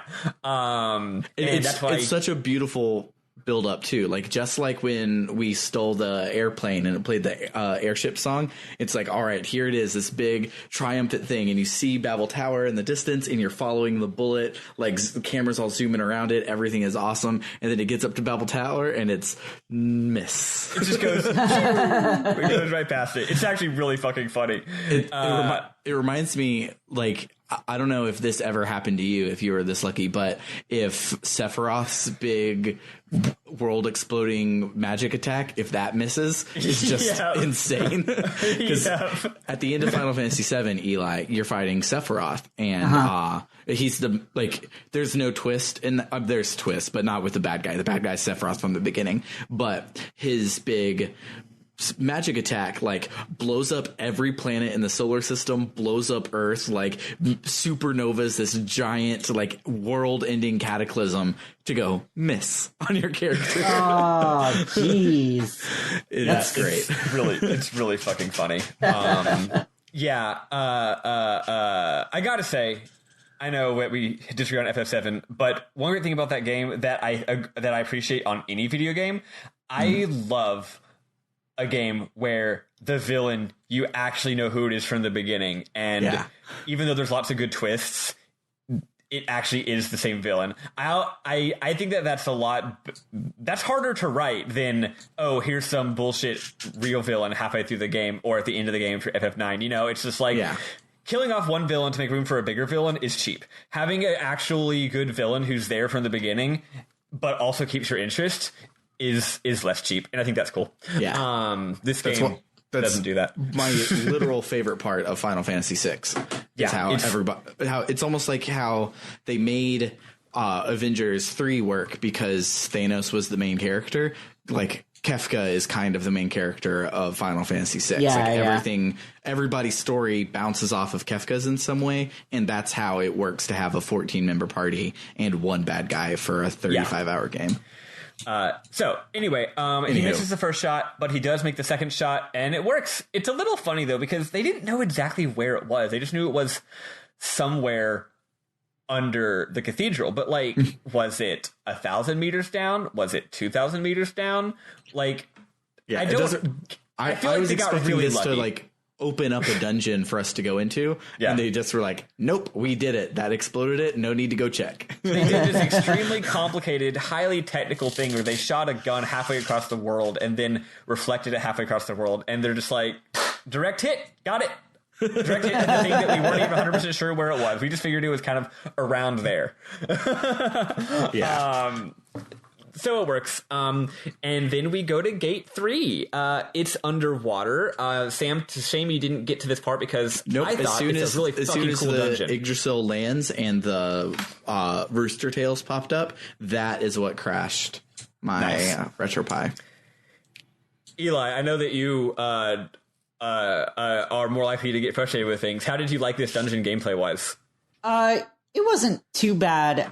I think I had a good combination of characters for the fights. Because I had Faye and Ellie for Dominia and Helvana. And then I had Bart and Maria for Talon and Seraphita. God, I hate Talon. God, I hate Seraphita. Yeah, I know. I Still agree. nothing. And I had a guide, so I at least knew that I was going to have to fight each of them twice. So I was very, very conservative the first time. And, like, I was hoping it would give me time to heal my gears in between battles, but it didn't. Nope. It didn't end up being an issue, though. But, like, frickin' Dominia and Kelvana kept going after Faye, so I thought he was going to die at one point, and it was really frustrating. And then Talone was the one in the bird. yeah. Talone was the one in the bird. She kept going after Bart. That's nasty. Yeah, it's terrible. Yeah. And like, thankfully, like Seraphita kept going after Maria, and Maria could take a hit real easy. Like it does like bullshit damage. Steveson is so beefy, and I love it. I think it's my favorite one. I had also used Wild Smile, so it was like it would either miss hilariously or hit Sieb Zane for like 5 damage. I'm just like, this is great. Yeah. Nice. Yeah. So then you get to friggin' what's it called? Emerald Point? No, it's called Sargasso Sea. Sargasso Point. Close. Sargasso Point. And it's this like behind the back Z-axis dungeon. It's fucking cool. You're going down a tunnel. It's not hard, and it's fast. You swim really fast. The graphics are nice. You had to borrow some shit from the Men of the Sea to go underwater. And yeah, it's a short dungeon. It looks cool. There's a little bit of plot. Ramses is hanging out with Esperanza Spalding. I mean Esmeralda. I wrote Esmeralda Spalding, but that's not her name. And my buddy Bernard was like, this part's weird. Why did he just let her go? It makes no sense. But actually, well, it does make sense if you're me and you know the rest of the plot of the game. They needed Esmeralda because of her weird biotechnology shit.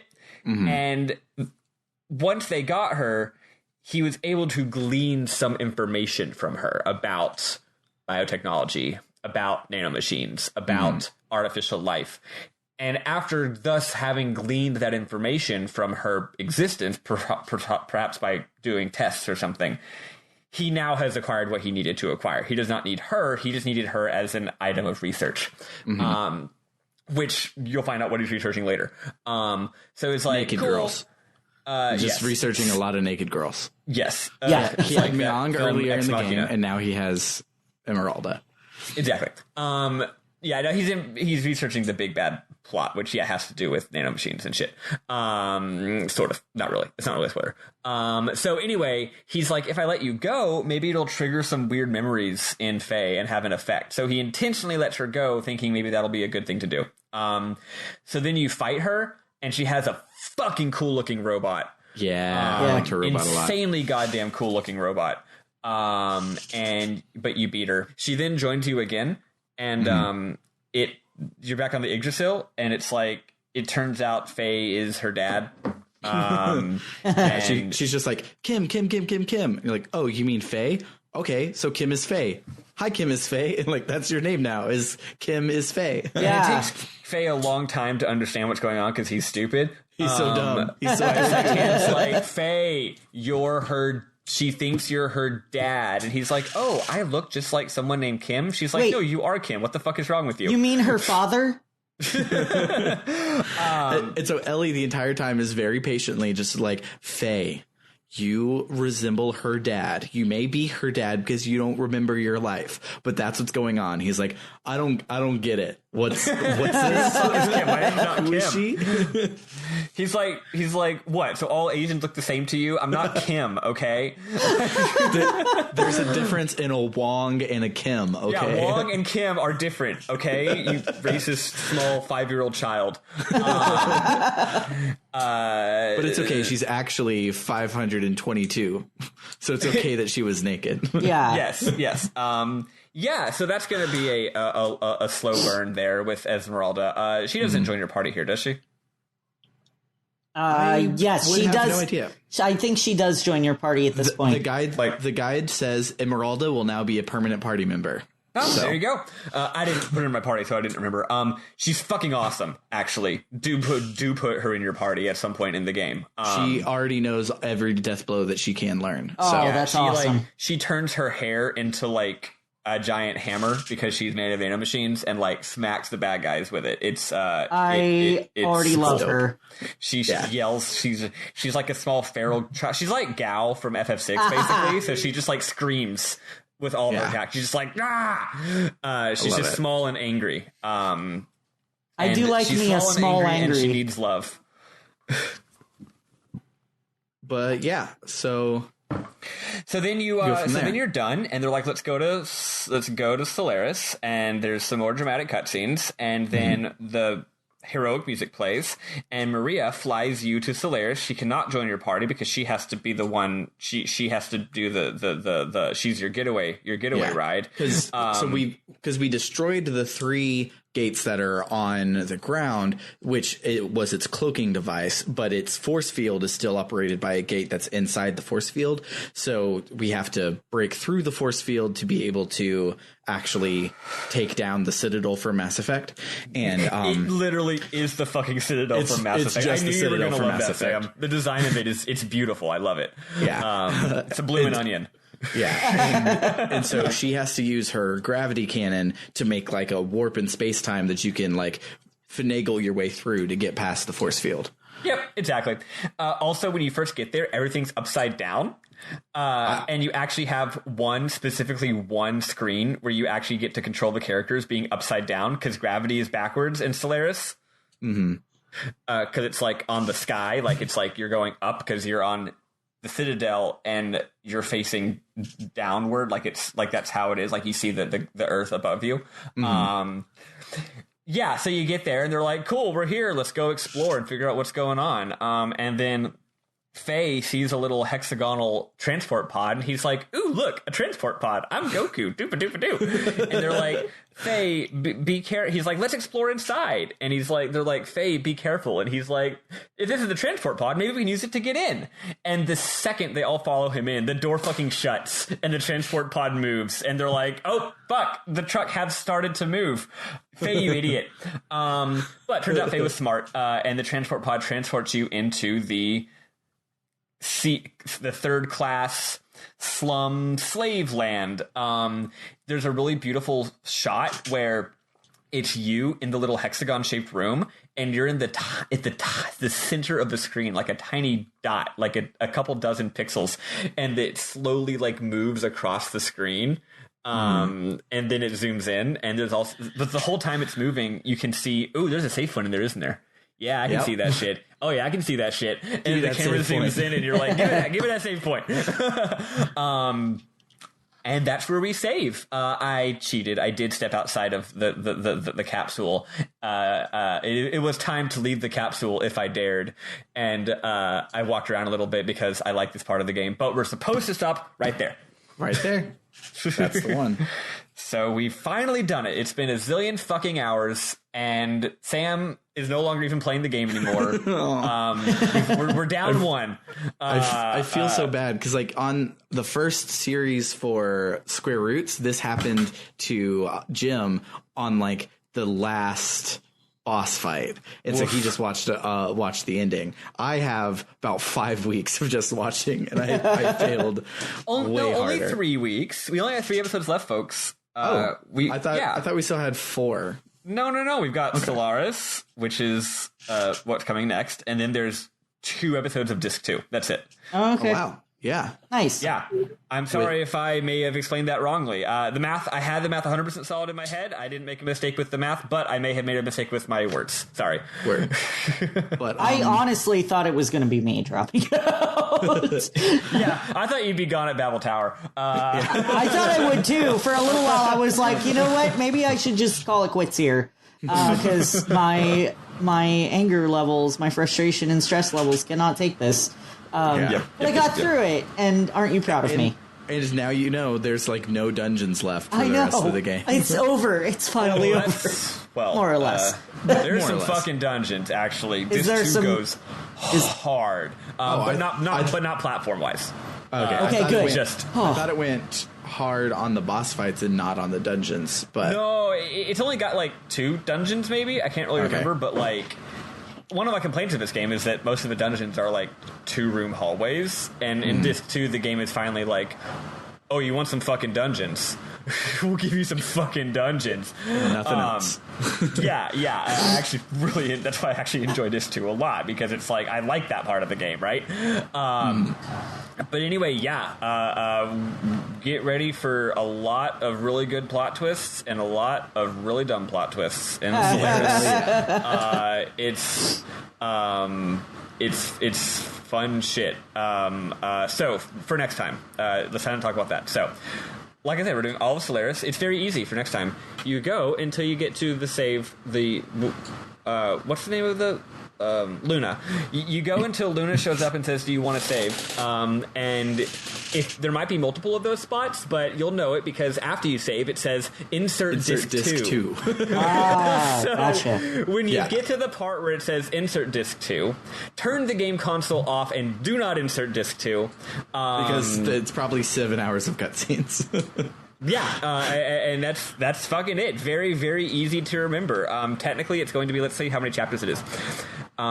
Into Solaris, Escape Solaris, Lone Wolf, Krellion's Lab, Tears for Fears, and then I believe Shot Down, 51. I believe that is, I believe you do in fact get shot down, and that is the disc change. So, wait, Tears for Fears? So, is it because everybody wants to rule the world? I mean, honestly, the way this game works, how many different villains there are, I'm guessing Tears for Fears is the name of the band is itself a reference to a phrase that exists, but I've never heard that phrase outside the context of the band. So who fucking knows? It could be a random band reference, but considering there aren't like other random band references in the game. I don't know. You know what? I'm going to look at it. Everyone does want to rule the world in that chapter. So maybe. What the fuck is? Okay, hold on. What is the phrase "Tears for Fears"? Like, surely they didn't just invent that sequence of words. Like, what does that even mean?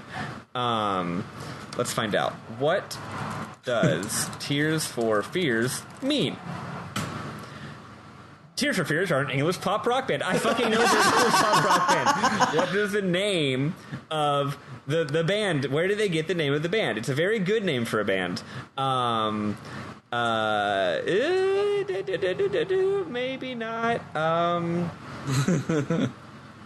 Maybe they just fucking made it up, and I guess that means that the name of that chapter is a reference to Tears for Fears. I think it's just because at some point that people are scared, at another point they're sad. So maybe it's more like Tears and Fears. Or maybe they're so afraid they're crying. I don't know. Anyway, that's yeah, we're done skis. Thanks for congratulations, Eli, for playing a lot this week.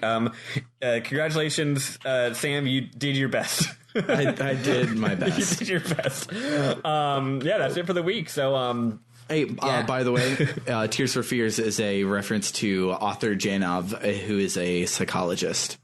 There we fucking go. He created a thing called primal therapy. Interesting. Oh. Cool. Yeah. Well, this game is about to get into even more a lot more pop psychology than it had been prior. This is the part of the game where Takahashi clearly read the Wikipedia page for a bunch of different psychologists. So maybe we'll find out. Maybe we should read the Wikipedia page for some psychologists so we can keep up. Before we say our goodbyes, even though right now, currently in reality, the poll is not up, when you listen to this, the poll will be up for the next game that we're picking. And as a reminder, it is Shining Force versus Legend of Dragoon. And I am completely biased in saying I want to play Legend of Dragoon again. So please make me happy and vote for Legend of Dragoon. And if you don't want Legend of Dragoon to win, you can donate on our Patreon and throw in some stuff there. Throw in some bison dollars. What's up? Spiff, because of the technical difficulties, I didn't get to hear any of your hype for either of these games. Are you hyped for either of these games? I am stupendously hyped for either game. I would love to actually have some Sega representation as a diehard Sega boy. Not through nostalgia, but in the last couple of years, I'm a huge Sega fan, so I'd love to play a Sega game. That's my own. I don't know anything else about Shining. Also, it's a long-running, important series. Well, Legend of Dragoon. It is a long-running series by Sega. It is a 2-game series by Camelot, which means it is a 2-game series. Do not count the rest of the Shining series. Yeah, Shining's a weird, large series with multiple sub-series. But at any rate, wait, Camelot? They're the ones who made it? Like they later made Golden Sun. This is pre-Golden Sun. Well, nice. There's some more hype there. Golden Sun is the Xenosaga to Shining Force's Xenogears. Nice. So that's my hype there. Legend of Dragoon, I mean, as a PS1 RPG boy, it's weird that I never played Legend of Dragoon. I played all the other ones. I've heard some people... So you'll be going in blind for that one? Yeah. Wow. All I know is that some people say that it's the best fucking JRPG there is. Other people say it's not quite on that level, but it's like they love it so much. Other people are like, it's completely generic and it's just tropes and is boring. So I am excited to find out which of those it is. Because I referred to it on the last episode as it doesn't have any bad parts. So like when we were starting Xenogears, you had to be like, okay, so platforming sucks. Disc 2 is lackluster, but when you get through that, you can see the good. I was trying to think of like what to warn you guys about, and the biggest warning is that the graphic design for the menu is really bad, but the music's really good, so it makes up for it. So it's like you have an ugly menu with badass music, so it's okay. Some famous film... Not critic, I think it was a film director once said, I forget who, if you looked up this quote, you'll see who. A famous film director once said that his definition of a good movie was 3 good scenes and no bad scenes. Yeah, and this has a lot of good scenes and no bad scenes. No, well, sorry, 3 great scenes. So the whole movie doesn't have to be great. You just have to have 3 really good parts and no really bad parts. So it seems like at least Legend of Dragoon satisfies the second of those 2, whereas Xenogears does not. So I don't know if any game we played so far does. I mean, okay, I'll give Persona 3 that. I feel Persona 3 doesn't have any bad parts. It has some lackluster parts. Well, it's got an extremely problematic part.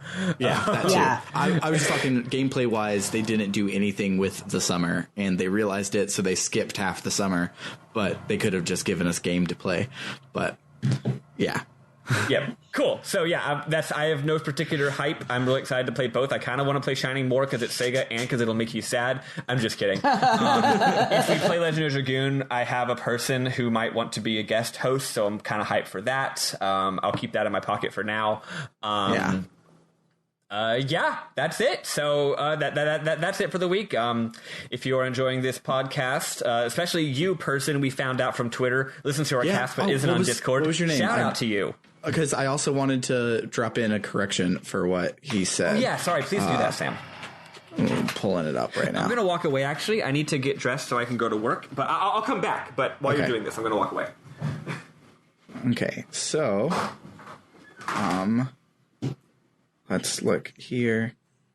So his display name on Twitter is Chasen Chafin, and his @ is @Chasen the Robot, and he was looking up the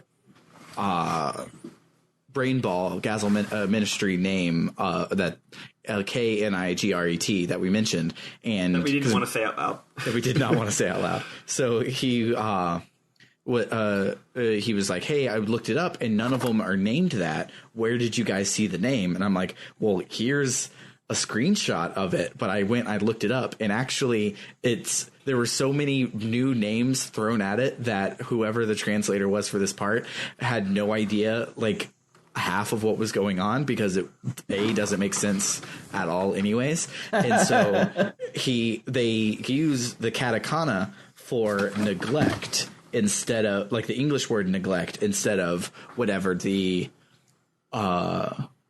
Japanese word for neglect would be. So he translated neglect as KNIGRET as another name because he lost track of how many people there were. He has no idea how to make it make sense anything. Okay. So it's literally like every line in that scene was like a new proper noun being thrown out. So that sentence starts as regret ... some random sentence. So the guy just figured, this is a person. He's saying a person's name. Yeah, the line says, nay, in this case, comma, neglect ... It was a severe external wounds. But in the greater context, he's like, oh, did so and so kill him? And he goes, no, in this case, it was neglect. He had severe worms, and he didn't do it. And so, but the way that comma separated phrase works, it could just be comma separating out the person's name whom he's currently talking to, right? Yeah. So I could totally see the translator messing that up. Yeah, and so good on keeping us on our toes. I tend to not Google things about the games because I want to be surprised by them, but I'm glad I Googled this one because it's such a weird thing. And apparently it's really, so like when people talk about the translation of this game, they don't talk about all of the typos that I took screenshots of instead of actual plot this whole week. And they talk about things like neglect, and there's one there it just says har. And he's like, what does har even mean? And that's supposed to be like it's supposed to be Zohar coming through like a transmission thing. But like those are the are like memes about the translation of this game, is how bad it is in these two cases. And I thought that was kind of cool. Also, to mention FF7 again, that really shows, because like FF7, the famous translation memes are just grammatical and spelling problems, like this guy are sick, whereas this game has just as many grammatical and spelling problems, but those are like passé and not even interesting enough to joke about, because there are so much more interesting things to joke about. Exactly. No one even cares about the actual typos. Like we're way beyond that at this point. So anyway, welcome to that new listener. Thank you for listening to our pod. You should join our Discord. And you've been here the whole time. Thank you for reaching out to us. Yeah, definitely. Yeah. I mean, new to us, right? So if you like what you hear and you want to help us cover hosting costs and game costs, you can find us on Patreon, patreon.com/RPG Book Club. If you just want to chat, we got a Twitter, which this person apparently knows, at RPG Book Club, and email at rpgbookclub@gmail.com, and of course the Discord, which doesn't have a catchy URL, link in the description. I guess this person knows about our Discord. If they wanted to join, they would have already. So you know what? Keep on keeping on, buddy. So yeah, join us next week where we'll play all the way through the end of chapter whatever number it is, Tears for Fears, chapter 50, and probably the very, very beginning. I think when you save, I'm pretty sure after you save, it'll say the chapter is Shot Down, aka please insert disc 2. Nice. So yeah, RPG Book Club. This has been me, Michael, at Spiffle, at I don't know, a big dum-dum Webbin. I've been Sam Allman at Sam Allman. And I'm Elias at Sailor Eli. Do I have an underscore Eli. in there? I think I have an underscore in there. I don't remember. I go on Twitter so very infrequently. Anyway, hi, I'm Sailor Eli. I mean, bye. It's been a long week. -- quote bye. Bye. Quote -- Dash. Toodaloo, folks.